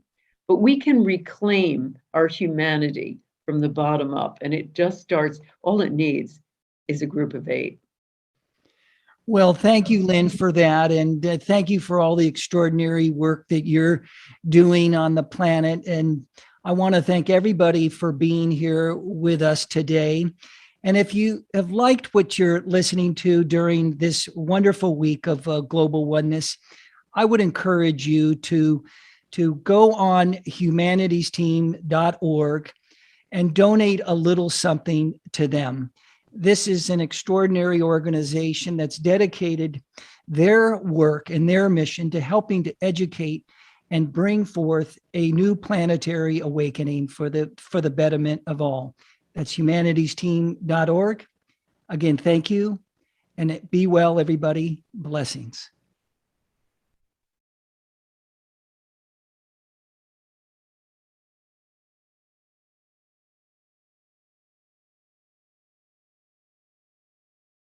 كلنا واحد.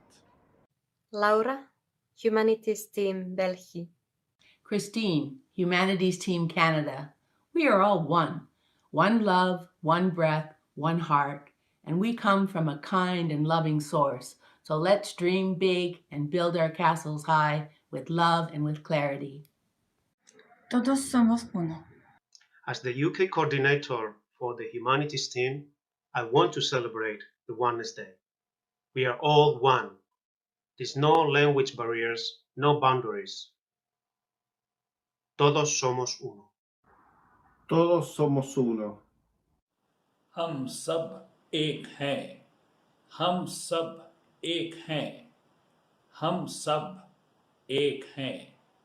John at Humanities Team New Zealand, we are all one. همو ekin. Hello, I'm Loredana from Humanities Team Romania. And don't forget, we are all one. Suntem cu toții una. Biz barыбыз bir туғанбыз. Құдай бізді сүйет жана аны менен бирүүгө шыктандырат. Bye.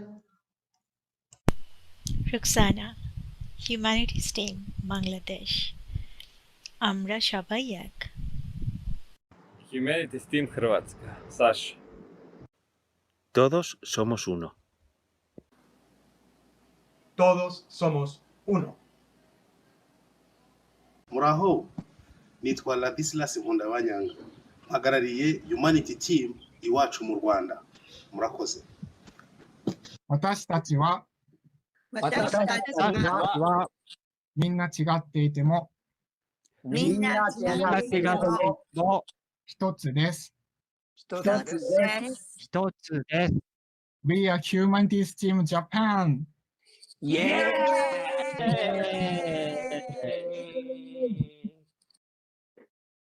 Hi everyone, my name is Taruja. I am from Humanities Team Taiwan. We are all one. 我们是合一的。 Hello, I'm Patricia Feldner from Humanities Team Germany. Wir sind alle eins. Hi everyone, this is Cynthia Joy. I am the Country Count 人类共同体. I'm Bibi from Humanities Team Trinidad and Tobago, and we are all one. David Mendieta, Humanities Team Colombia. Todos somos uno. Yo soy Natalia, del equipo de la Humanidad Costa Rica. Todos somos uno. Hola, mi nombre es Hien Sun Chu y quiero dejarte el mensaje de que todos somos uno. Hi, my name is Telia. I represent Estonia. Me oleme kõik üks. Happy Oneness Day, everyone. I am Carmelina Zullo, Italian representative for Humanities Team, and I wish you a great celebration. Siamo tutti uno. Komi Biachler fürs Humanities Team Schweiz. Wir sind alle eins. Das ist das Motto. From Humanities in Honduras, Raúl Escobar. Nosotros somos uno. Maurício Luiz Faraquém, Brasil. Somos todos um. Hola, soy Said de Humanities Team Perú. Todos somos uno.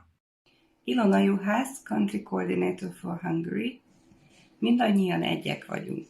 Hello everyone. My name is Diana and I'm really happy to represent at Humanities Team my country, Bulgaria. Ние всички сме едно.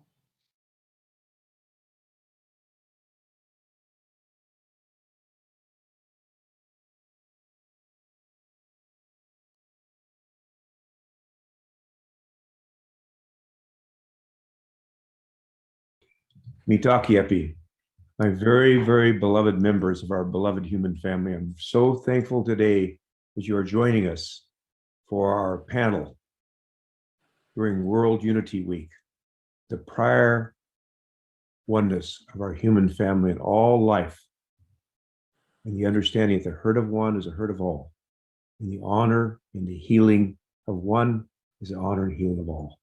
And to begin this beautiful day, this beautiful week of oneness, I'm going to call upon my very beloved sister, clan mother, Diane Longboat, to all begin our prayer. And then we'll go around the circle, Sister Ejna, to Brother Sam and myself.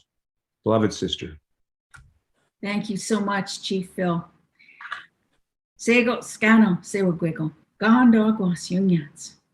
So grateful to Songwe Diso, our creator, for giving us life for one more day. Aho. For such a beautiful vision that the creator had of gathering dust and pollen from the most beautiful places in the universe and creating our mother, the earth, swirling them all together, and then working so hard to put so many beautiful things in place so that the human family created here would have everything we need in great abundance to flourish in this new place. I give thanks to Songwe Diso, our creator, this day, and say to you, Songwe Diso, Ngana, I love you very much. I thank you for providing for us the life force that is within Mother Earth, the beautiful fire that burns in her core, the great love that she has for all living beings, and how she prays for every single tree, every breeze, every animal, every bird, every human being, every day. I thank the great waters that are upon the earth, the fresh waters, the rain waters, the birth waters, the salt waters. I give thanks and honor to all of the oldest form of life upon the earth, the great plant life. Some are medicine plants that nourish us and give us strength.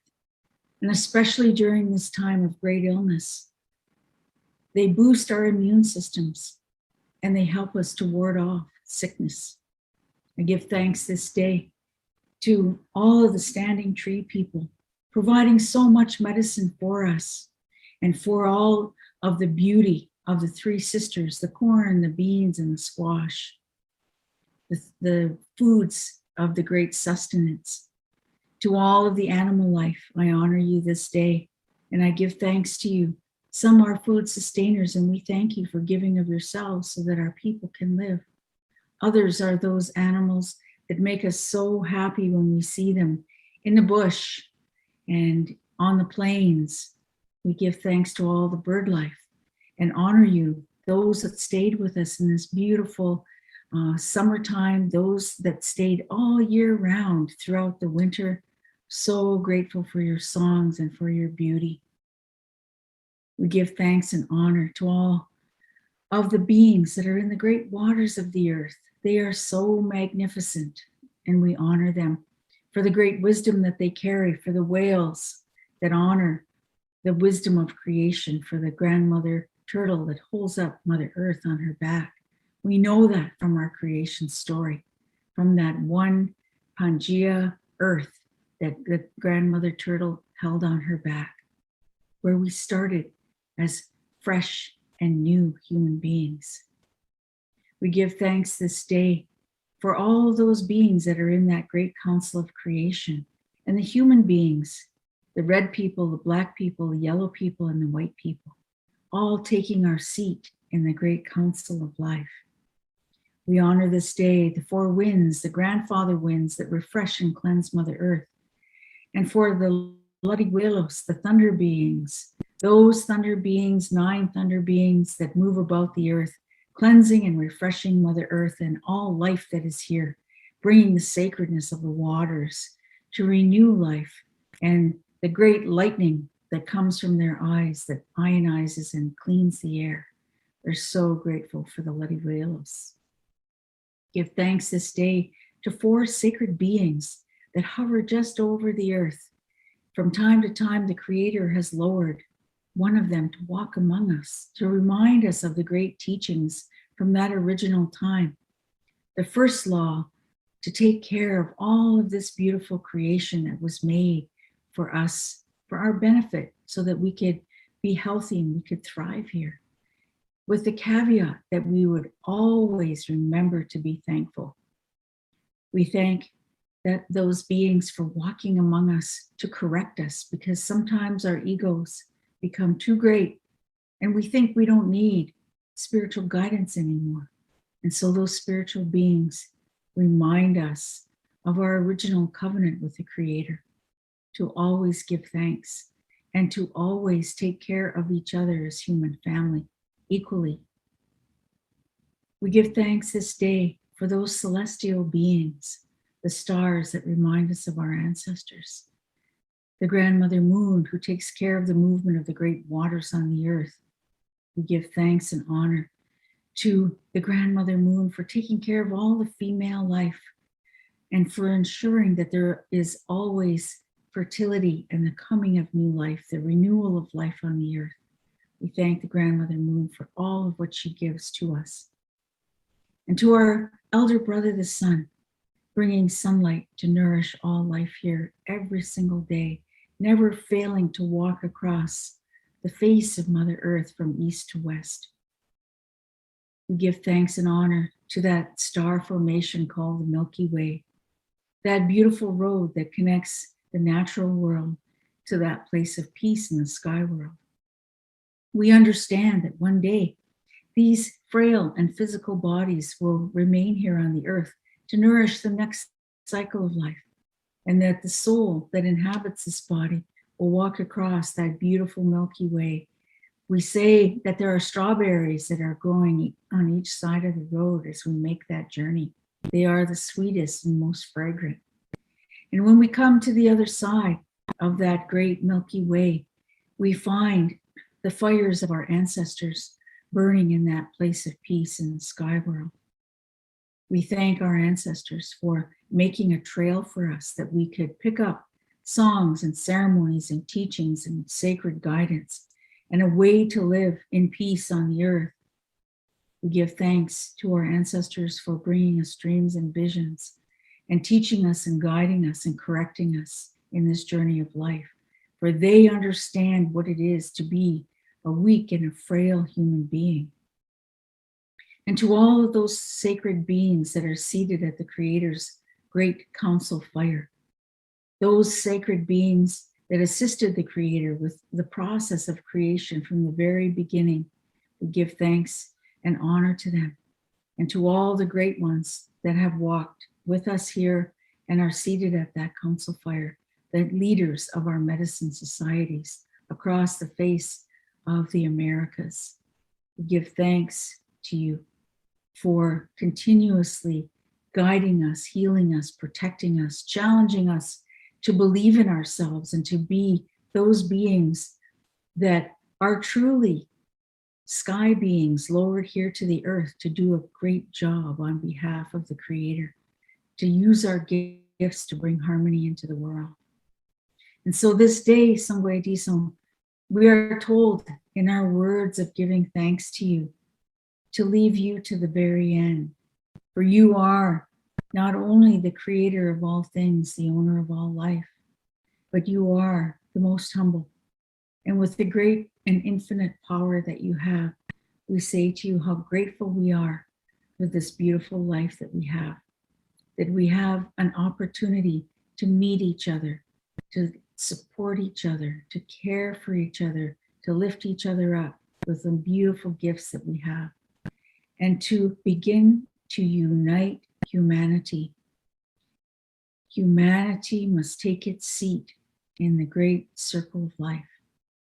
We give thanks this day, and we ask you, Sangwe Disong, to work on us, on our minds, to elevate our consciousness so that we can learn about unity, learn about infinite love, learn about forgiveness, and drop away all those things that are negative that challenge us in this lifetime, so that we may truly fulfill the spiritual mandate that we've been given and bring our gifts to their fullness in this world.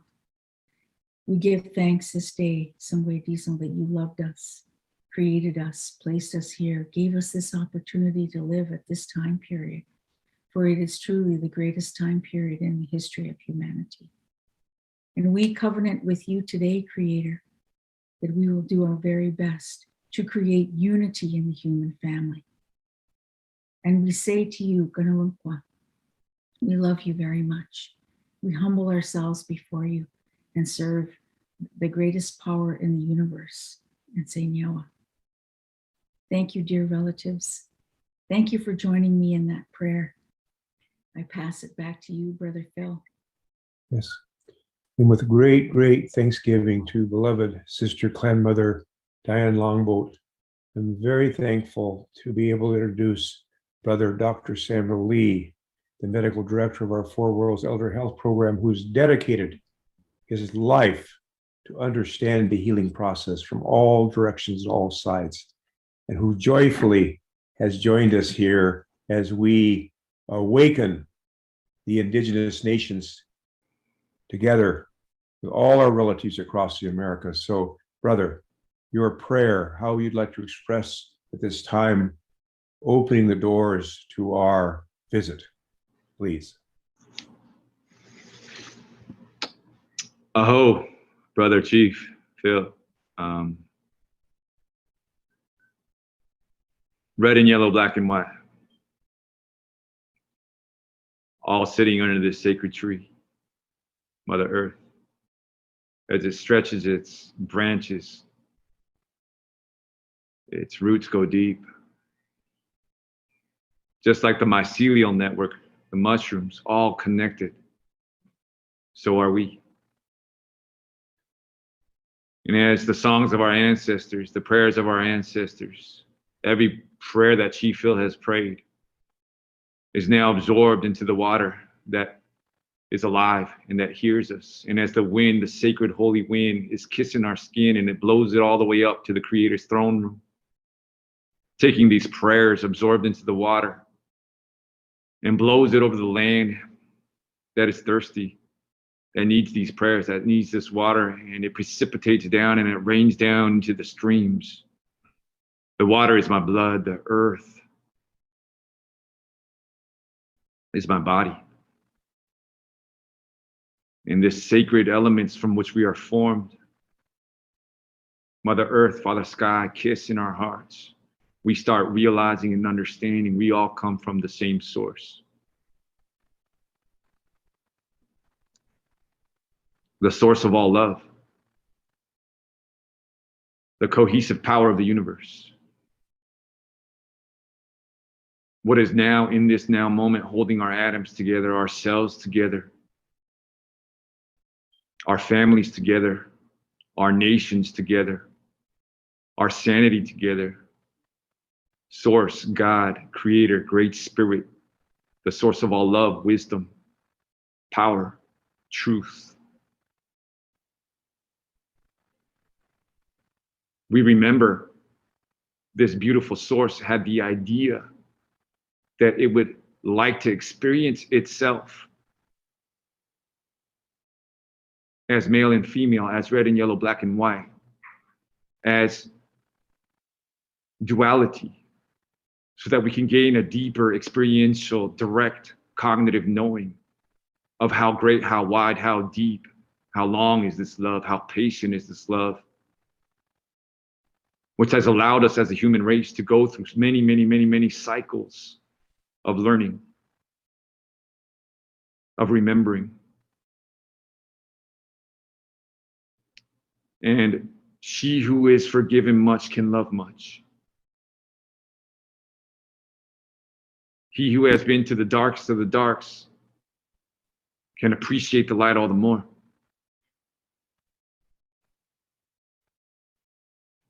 And so today, as a human family, red and yellow, black and white, sitting holding hands under the sacred tree in a circle, no one above, no one below, all equal, come from the same source. We share the same blood, we drink the same water, we breathe the same air,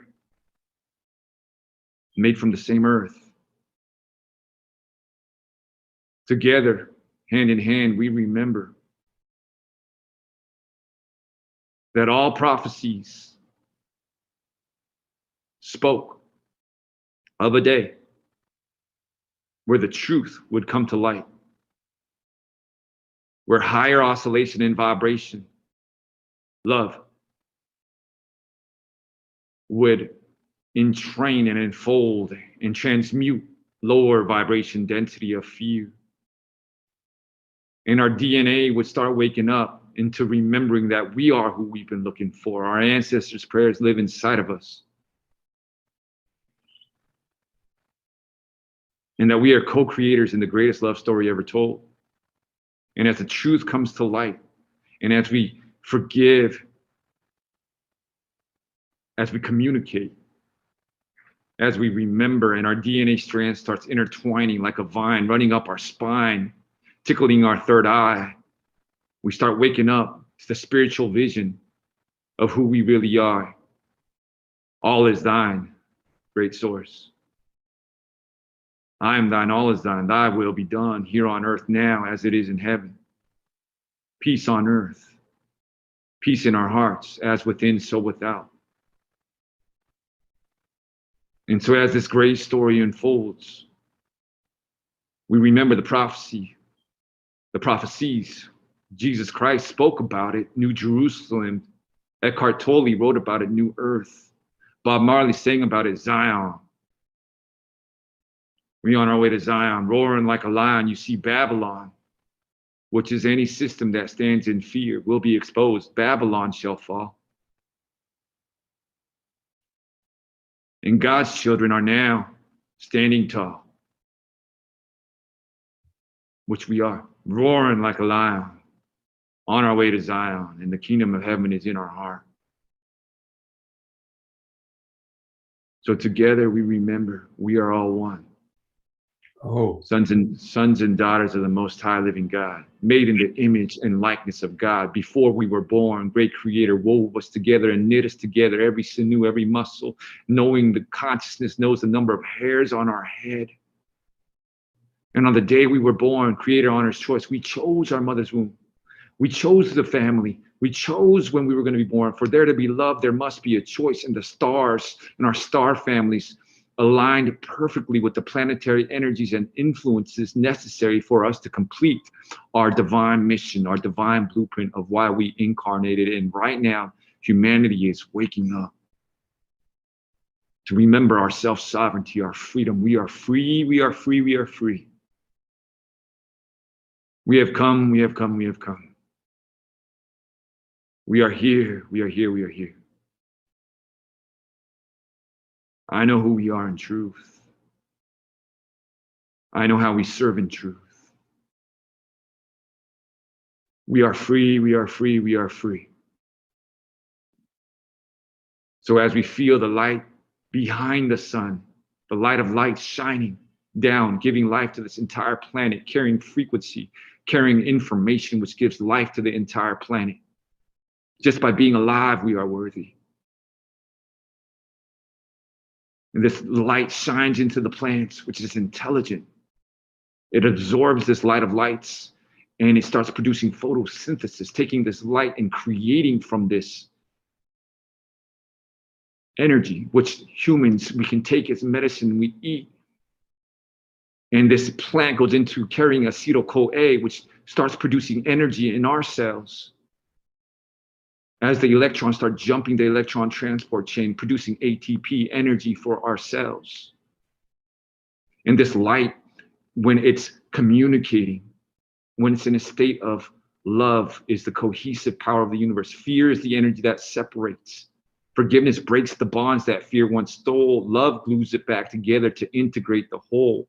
And so this cell, as it is vibrating in love and unity, neutrality, it starts spreading this light coming off of its cell to the other cells, forming an intelligence we call tissues, which forms, when the tissues are communicating in a state of love, they form organs, and the organs shine this light off of our body, which we call our light body, and we are the light of the world.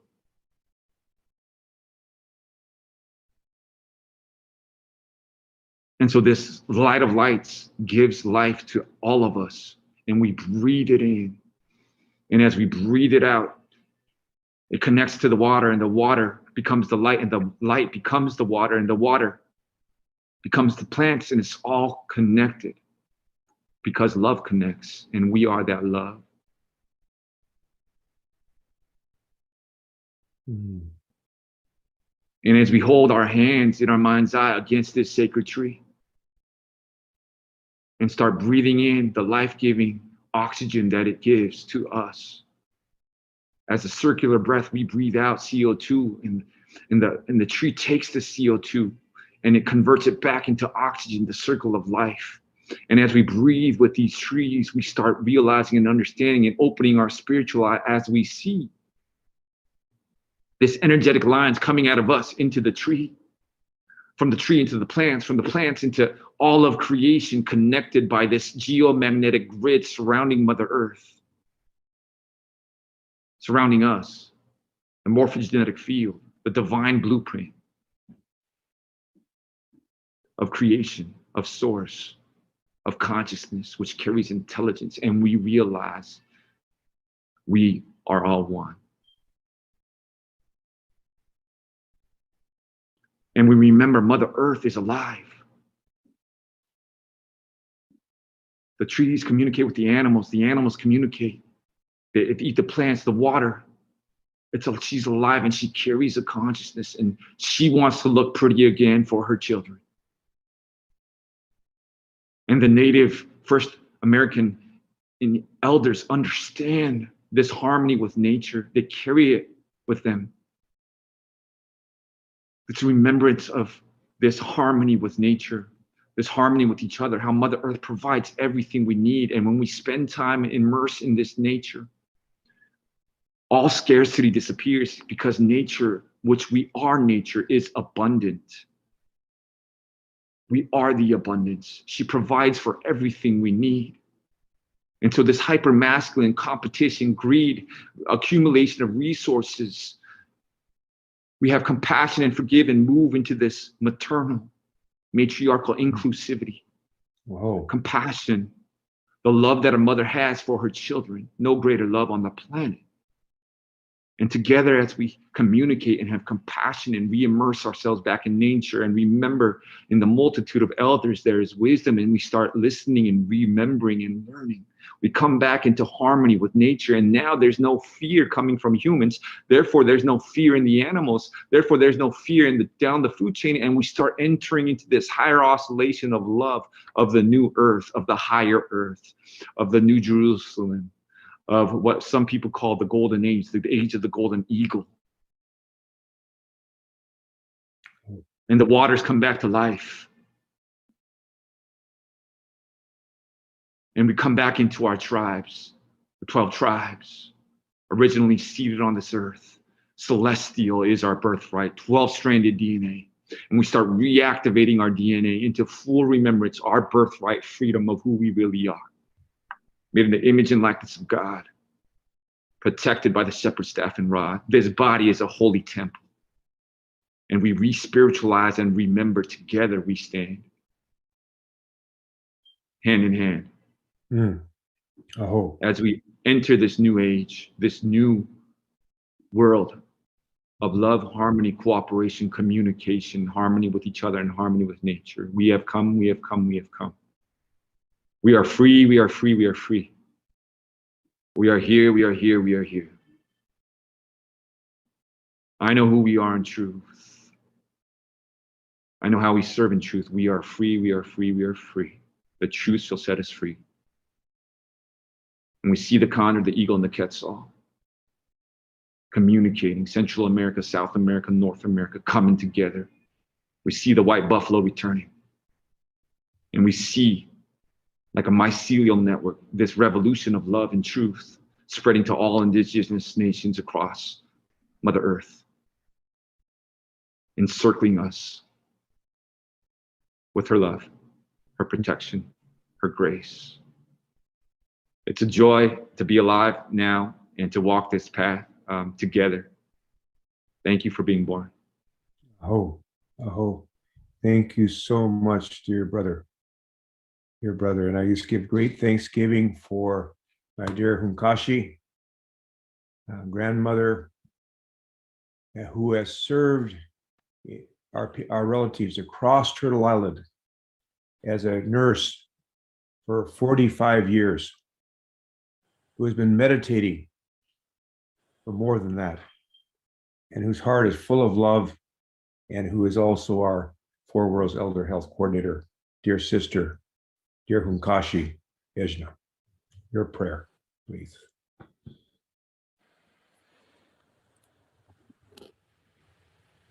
Thank you. Thank you, beloved relatives. And thank you for Creator for gracing me with this voice and this life and this breath to give forth prayer. And thank you, dear ones who are listening and allowing me to bring forth this prayer on all our behalves. And I have here in my hand some buffalo whiskers for the Buffalo Nations, representing the decimation of far too many nations as we humanity have been making our journey here. So beloved Creator, thank you for hearing our prayer. Thank you for the beauty of the majesty of our lives. And we are praying for the rain of your love, of your grace, of your intelligence beyond all knowing, and the spark of life that is flowing through the air, through the plants, the minerals, the animals, and through our bodies to inflame our great awakening and bring us together in all the ways we don't even yet discern, because we are being brought together for this great awakening right now. The plant nations are loving us, showering us with their great consciousness, their great healing powers. The great animal nations are also showering us, entreating us, bringing forth their powers of healing for us. The waters, all the elements, and not only the elements of air, earth, fire, and water, but all of the elements in the great periodic table are all awakening and available to our awareness, because we have the ability to listen not only with our physical human ears, but we have the capacity to listen with our great spiritual hearts, our great spiritual wisdom, and our great spiritual breath to bring forth an awakening such as we had not had the capacity to even imagine.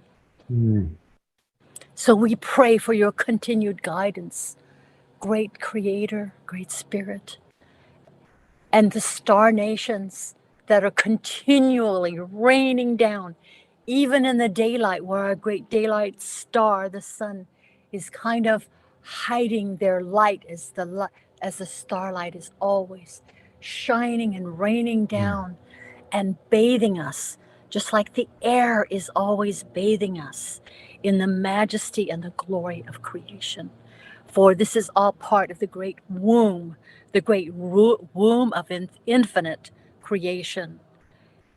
And we thank you for the incredibly generous blessing to be able to know of you and participate with your love and participate in bringing forth the compassion, your compassion through our lives and our families and our communities and our nations, because this great compassion is gaining force, is flaming ever more greatly, even in the words as I speak, as I pray for all of us, for this great love, compassion, tenderness, but also ignition of great majesty and the glory of love itself, because it is so infinite and full of light that we can only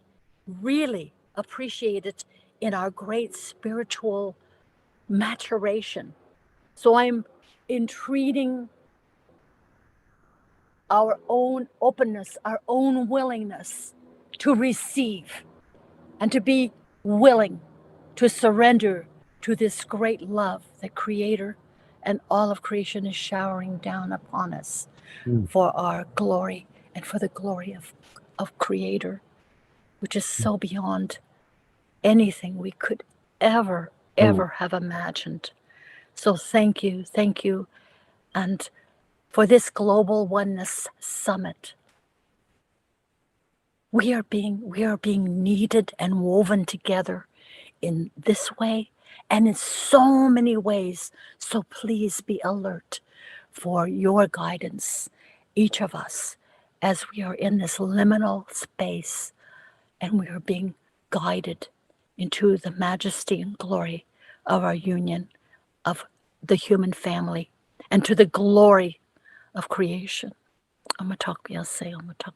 Ho, ho, ho, ho, ho. Thank you, very, very beloved Hunkashi.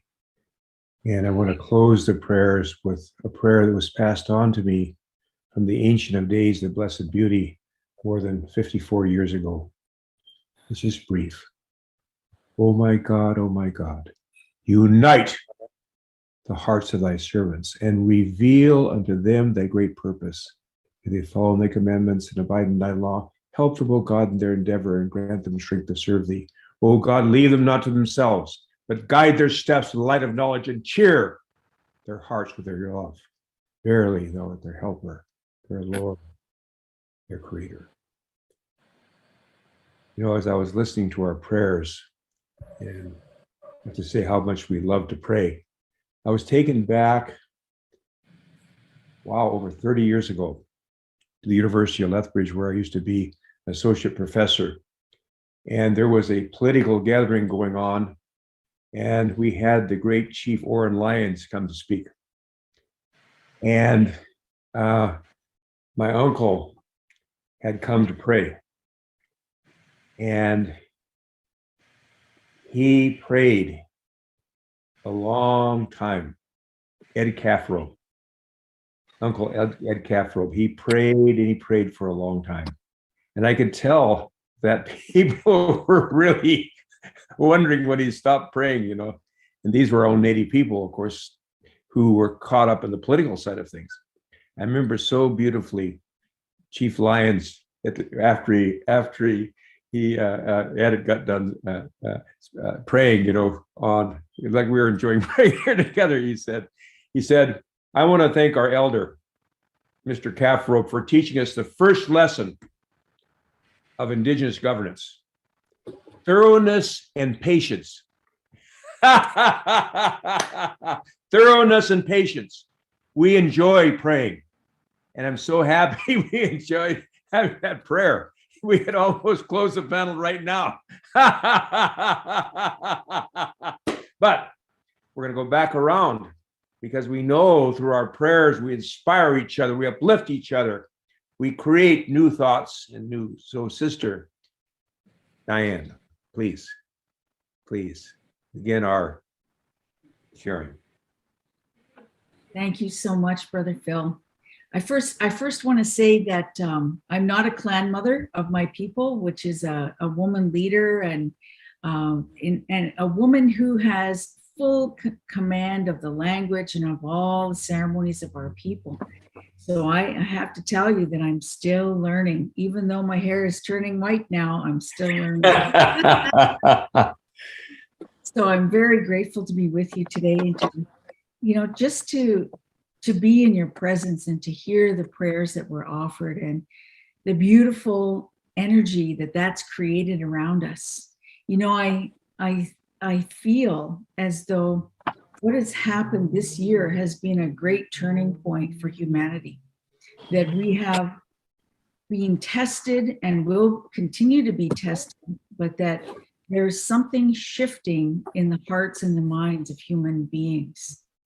And although the structures and the systems around us are still very colonial, they're still very capitalistic, they're still very male dominated, they're still very dominated by non-Indigenous people, mostly white people.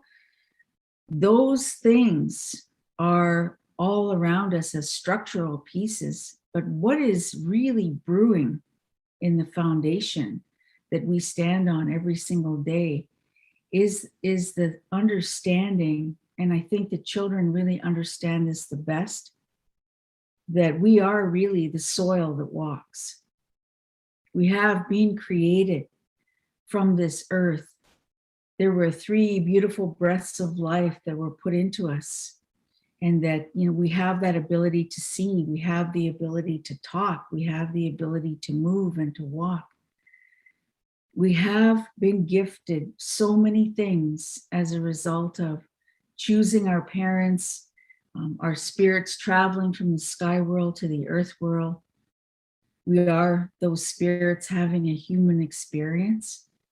But one of the things I want to remind everybody about is that when we came from the sky world, we were those sky beings. And we were born here on the earth to have this ability to walk in a human form, but we are those sky beings.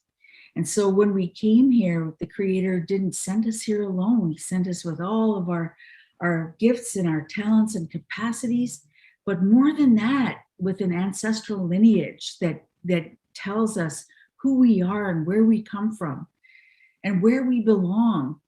And the Creator sent us with spiritual helpers to guide us in this lifetime. And you know, that is my fondest prayer for human family, is that every single human being find that information that will empower them spiritually to understand the royalty of their beings, that we are sky beings, that we are the soil that walks. We are the ones that are brought here at this time period to make a difference, to be those individuals that are inspirational, and to be those individuals who are supreme teachers. And I say that with all humility. Supreme teachers are the ones that are the listeners. They already know they have no knowledge, so they have to listen really hard. And who are they listening to? They're listening to the Spirit in dreams and in visions and in guidance that comes an auditory message, a sense of knowing that empowers us every single day. And you know, of all the nations of the world, all the prophecies are coming true now. We're seeing them unfold every day, every single day. And I also entreat you to think about daily prophecy in your pipe ceremonies, in your tobacco burnings, in all those things that help you to communicate with the sky world, with all those beings that have knowledge and wisdom and the sacredness of that spirit that can be shared with us as human beings here, because we are so weak and we're so lost. So, you know, this is such a powerful time for us. And I put my prayers out every single day to give thanks to all of creation and to empower them in the duties that they have, for the trees to continue to be strong trees, for the waters to continue to support life, even though they are so severely damaged by human activity. I pray every day for those winds and for the power of the medicines to return to us in those seasons. This is our time to really be the individuals that we were called to be here. We are those sky beings. We are the soil that walks. And we need to believe in ourselves and believe in the spiritual guidance we've been given, and bring that guidance into the world and live it fearlessly in the world. Thank you, Brother Phil. Thank you so much, sister. Thank you so much, sister. always inspired by you, your beauty and in every way. So I thank you so much. Thank you. And now we're going to come to Brother Sam. I think Sister Diane might have transported you off into the other. It really did. It had me in samadhi or something. But thank you so much for those words. Really resonating through and through on all levels. We are the ones we've been looking for. Take a look inside, and you'll find you are who you've been looking for. There's been a long agenda to make us think that we have to look for anything outside of ourselves.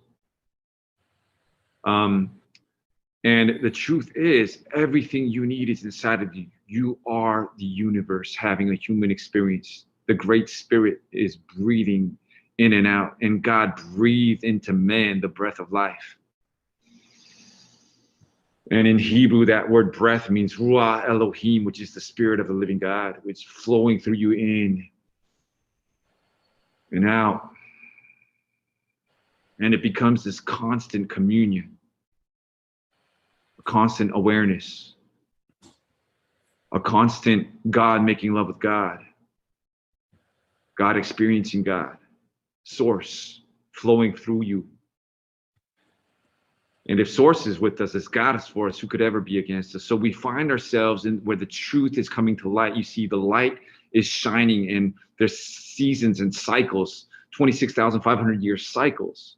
And so we're literally exiting in a transition state between two different eras, two different worlds, leaving one age behind, entering the age of Aquarius, some call it. Every tribe has a different name for it. Entering the age of the golden age, we're entering the golden eagle age, right? And in this new age, as the frequency is shining upon Mother Earth's oscillation is increasing what they call the Schumann resonance, her core frequency. Now, as this frequency rises, everything living on Mother Earth, the planetary grids, the frequency, we either sink in with her frequency and rise in truth and awareness or not. And everybody has a choice. That is the greatest gift Creator has given us. Free will choice. So as the light shines upon the earth and the Mother Earth increases her frequency, see, truth has a frequency.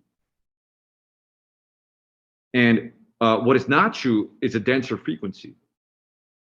So that's why when I say my name is Samuel, this is true. My muscles are strong. But when I say my name is Anne, it's not true. So my muscles are stronger. So as this frequency increases, the light shines. Anything that is not true will feel dense in our body. We can literally feel it when someone is speaking and that's not true. We can feel that energy flowing in, and we have to learn how to trust our intuition to navigate this beautiful transition. And every single thought we have, every single thing we do is either rooted in fear or love. And so whether we choose to do certain things or not, it's about why we do those things. And there's going to be a separation that happens of density. All systems that are still based will be exposed, that are based in fear will be exposed. Because that's what light does, awareness. And at that point, we're all going to have a choice, because the truth will set us free, and freedom is our birthright. And so as we continuously connect with the Great Spirit, the source of truth, and, certain Western medicine has classified, created, labeled, 20,000 different diseases. If you have this many symptoms for 2 weeks, then you have this. No, but what the indigenous cultures understood is there is only one disease. And that is a disconnection from the Great Spirit, from which all love, all truth, all wisdom, all knowing flows in, and then we have the right belief systems, we have the right attitude, we have the right thoughts. We're in alignment with source. We speak in truth. We start feeling the truth. And frequency starts corresponding and interacting with our DNA, the morphogenetic fields around our DNA. And it starts coding for proteins then that are in alignment with the truth. And we start sinking into Mother Earth. And as we sink in with Mother Earth, we start entering into the golden age. Back into harmony with each other, harmony with nature. Back into our true essence and who we really are. No eye has seen, no ear has heard, no mind can ever conceive the beautiful intelligence of the layers on layers on layers on layers of this wisdom of creator, of consciousness, the layers on layers on layers and layers of this love. How deep, how wide, how long is this love, which we are.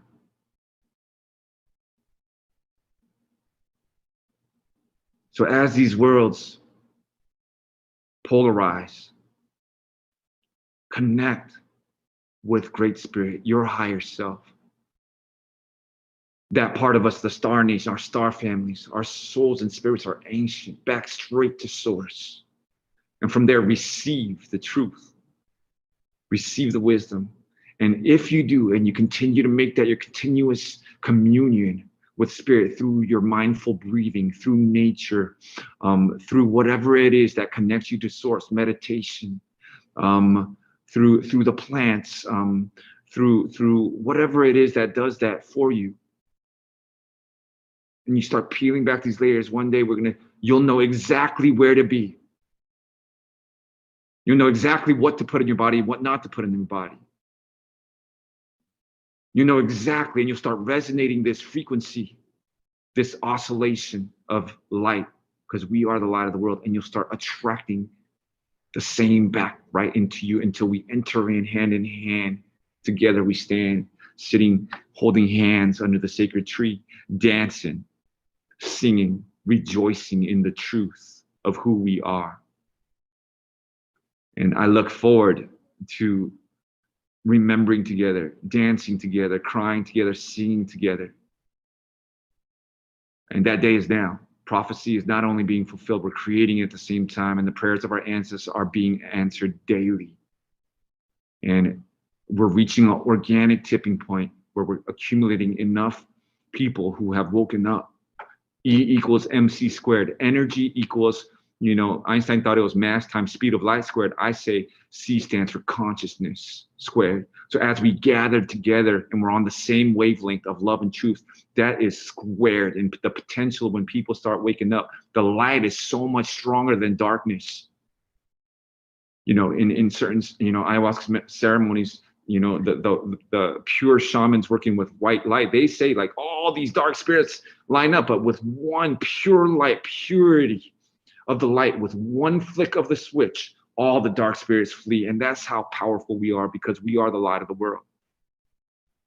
And truth and light and these principles of source, kindness, self-actualization, self-realization, self-sovereignty. As we start embodying this truth, as we connect with the Great Spirit, then we start creating heaven on earth and the kingdom of heaven. The principles of heaven is in our heart. And when we embody these principles, we walk into a room and without even trying, we change the room, because we are oscillating heaven in our heart. And when the heart is open, 5 to 15 feet in all directions, carrying frequency, carrying information. And I'm telling you, scientists used to think that the 90% of the DNA between the coding DNA, double-stranded helix, they thought it was junk DNA because they were only looking at what they could see. But in all actuality, what we realize is it's potential DNA.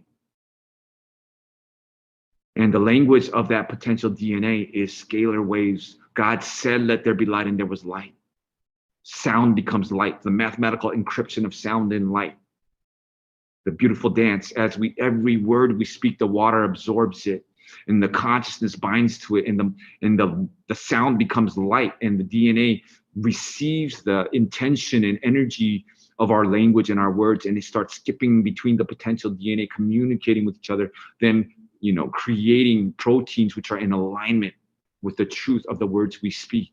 So our words are important, and the truth will set us free. And so as we start becoming mindful to only speak that which is true, and we start activating our DNA into who we really are. Sons and daughters of the Most High Living God, Creator, Source. So I look forward to this beautiful, beautiful journey together. Focus on what we want. And the more of us focus on this new earth, on the sacred tree, on harmony, it will happen. And I'll see you there, and we'll dance together. Thank you so much again. So uplifting, inspiring. Now we come to dear Hunkashi, grandmother Ejna. Thank you. I'm so thankful that speaking to you from the Tulalip Reservation in Washington, and I'm in the backyard, and I wanted to be here because of the plant nations and to be under the dome of the star nations and of the great womb of the universe for all of us. And I wanted to speak to you of the intimacy of the divine and our relationship with the divine, because it is so very, very precious that when you have truly been touched in an initiation, whether it's a dream or a poem or a song or a retreat or a prayer, when you know that you have been touched, even for a little while, by the beauty of either love or inspiration, you know that that is the divine. That is the spark. That is the spark of the journey to awaken more, And we're all being given this opportunity right now, whether it's in dreams or in, say, a talk like this or a meeting. But this I am inviting this to be your constant prayer. It was my constant prayer many, many, many years ago when I knew, I thought to myself, every religion there was a spark. Something happened to these great leaders that allowed them to become the great leaders and to bring forth these great love and teachings. And I wanted a direct experience of this. And so I started my own chant. Reveal yourself to me, reveal yourself to me. And then it started happening. And we are such great, majestic, multifaceted, infinite beings that it takes courage to go ahead and welcome the light and the power. And I want to bring attention to this time of what I am calling the Great Reckoning, because since we have been asleep to our true nature and to this intimacy with our divinity, we have been perpetrating the most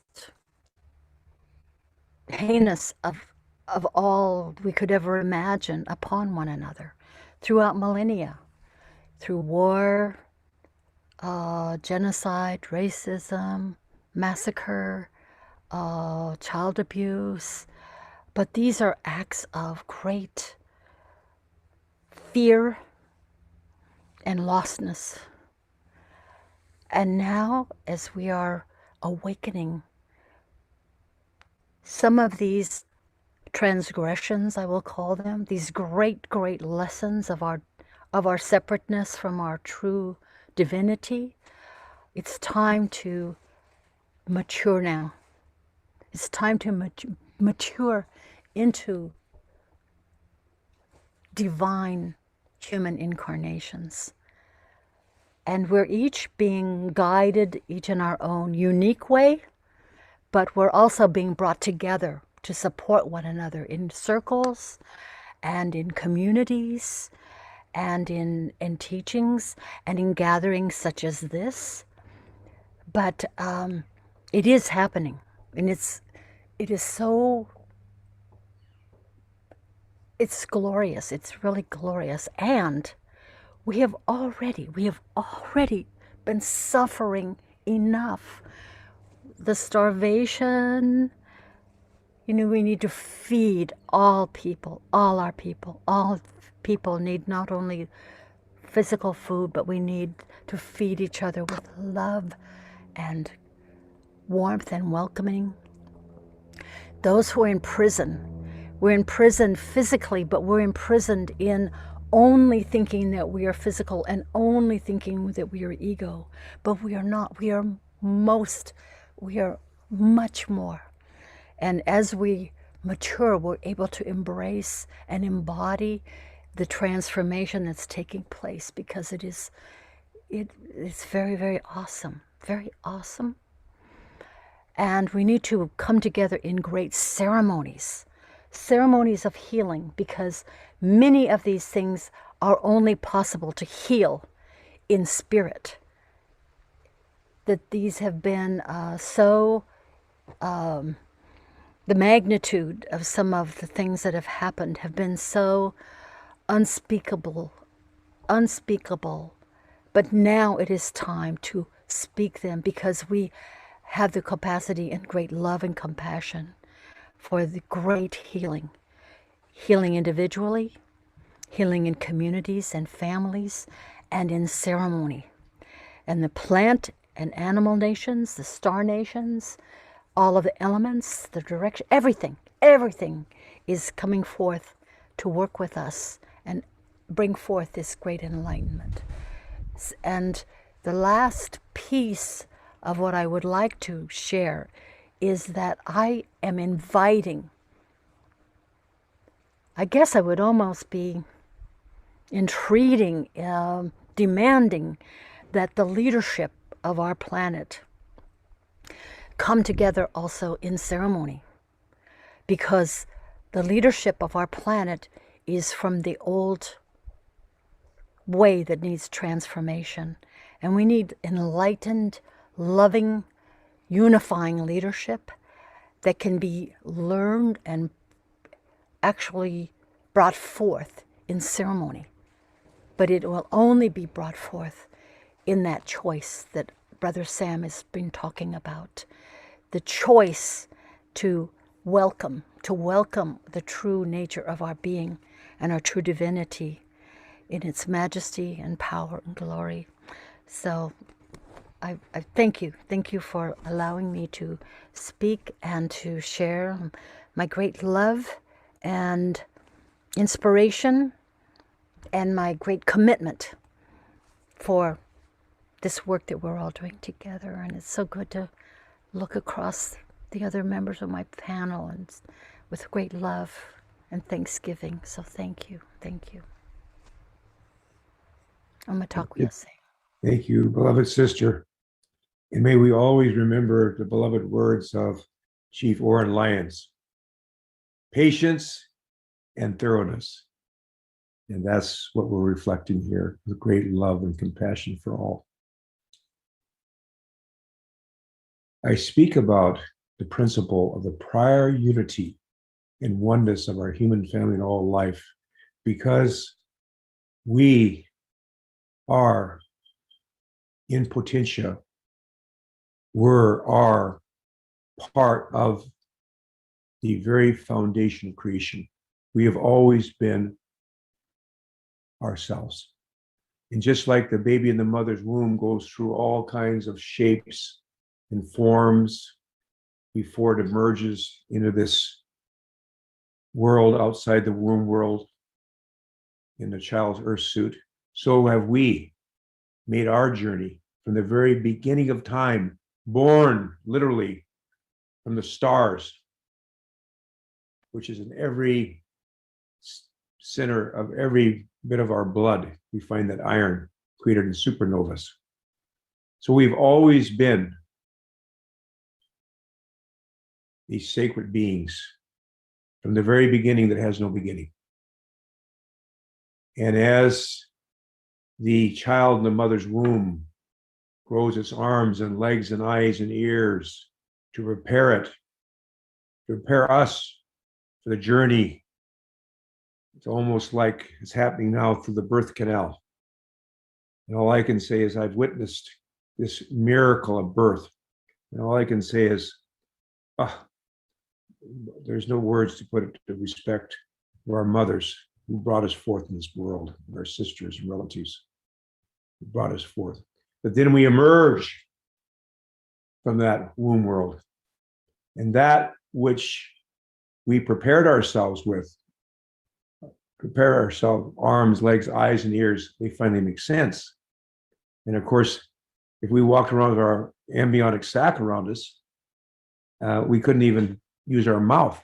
So we leave that behind. We treasured that and left that behind.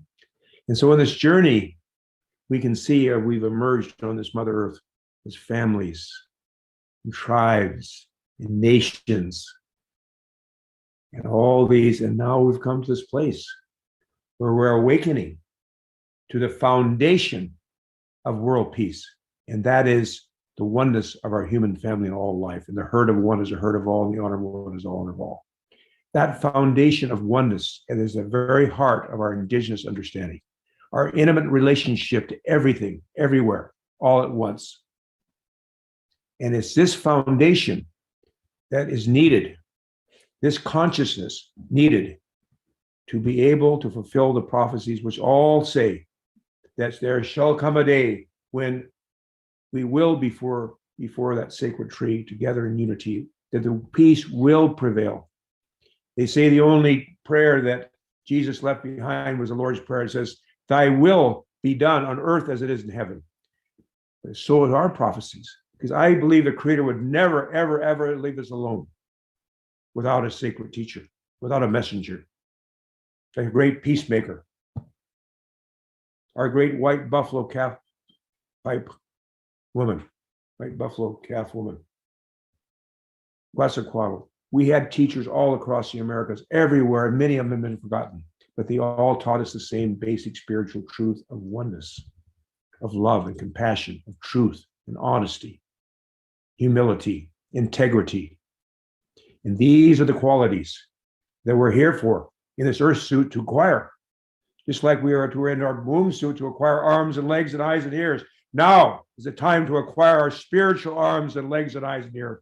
That which will give us, not only in this world, but the worlds to come, the worlds of light from whence we come, will give us that which we need to understand and to experience even the greater glory that goes beyond the syllables.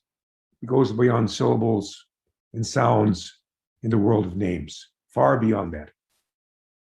And so, again, I just want to give so much thanksgiving that we've come to this time long prophesied.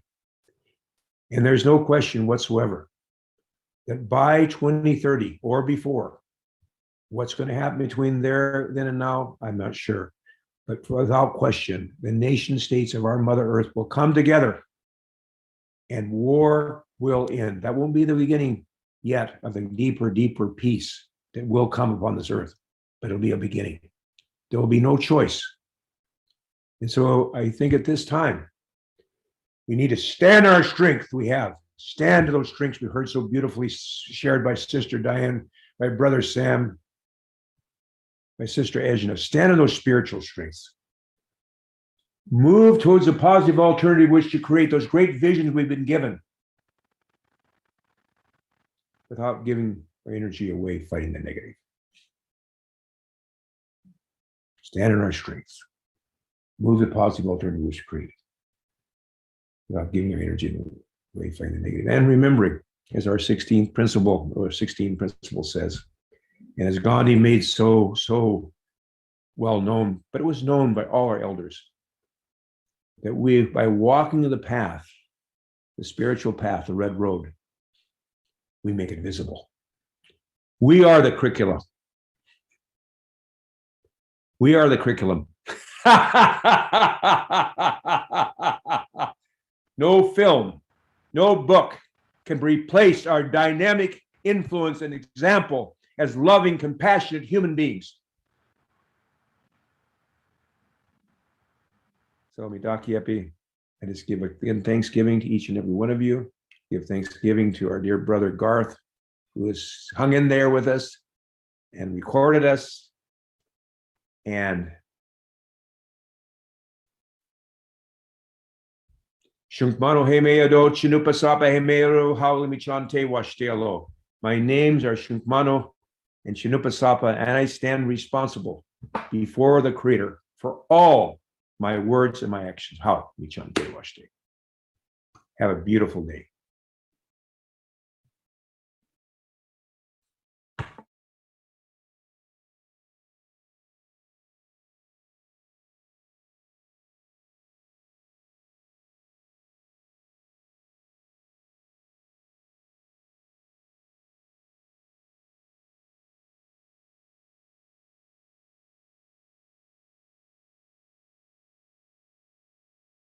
Congratulations on signing up for the Global Oneness Summit, and welcome to our Conscious Global Tribe. I want to encourage you to do two things right now. The first is to watch this short video to the end when I will share a special offer with you. And the second is to mark your calendar for Saturday, October 16th through Sunday, October 24th, the actual Global Oneness Day, so you don't miss out on any of the 9 days of exciting panels and other programs we'll be sharing with you.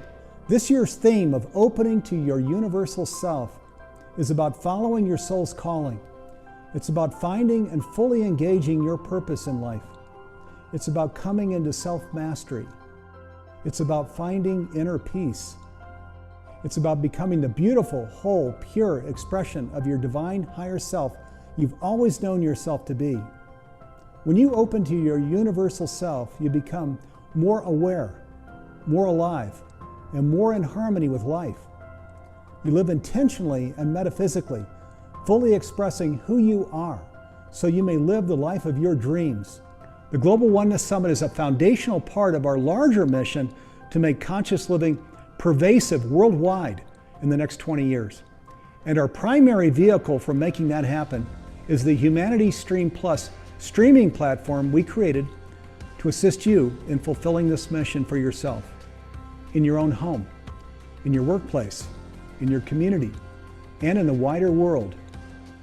Many of you who are watching this are already Humanity Stream Plus members, but if you've not yet joined us in this capacity, this is your chance to become a member. Humanity Stream Plus is a groundbreaking platform and community that is quite literally transforming transformational education. We've created some of the most powerful and innovative masterclasses available in the marketplace today, and for anyone on the conscious journey, Humanity Stream Plus may well be the best investment you can make in yourself. You'll gain unlimited access to our most popular masterclasses, along with hundreds of other transformational education programs, with new programs being added every week. You'll also have access to brand new masterclasses as they are released, live mentoring programs with faculty, free upgrades, VIP programs, virtual forums, and so much more. To date, we've partnered with many of the most extraordinary conscious leaders in the world. Too many to name here. But when you click the link below this video, you'll be taken to the full menu of Humanity Stream Plus programs, where you'll get a quick sense of just how many incredible luminaries we've partnered with. Two other unique and innovative elements of Humanity Stream Plus are our focus on collaborative teaching, creating programs with more than one teacher that are even more powerful than solo taught programs, and our commitment to offer multiple mentoring sessions with our faculty, so they can offer you personal guidance along your individual path. What makes this truly special is there's no need for you to stay anchored in front of your computer. You can watch our content from the comfort of your bedroom, living room, kitchen, front porch, or while you travel anywhere in the world, because Humanity Stream Plus is available on iOS, Android, Android TV, Fire TV, Roku, and Apple TV, and it's super easy to use. just like your favorite streaming movie or music platform. And you'll be blown away by how much more intuitive the revolutionary new graphical interface we're using for Humanity Stream Plus is than anything else you've ever seen. It goes even further than Netflix and Amazon Prime. So if you haven't found your conscious global tribe, this is it. Half our members are in the United States and half are located in other geographies. And all of them are serious about living consciously.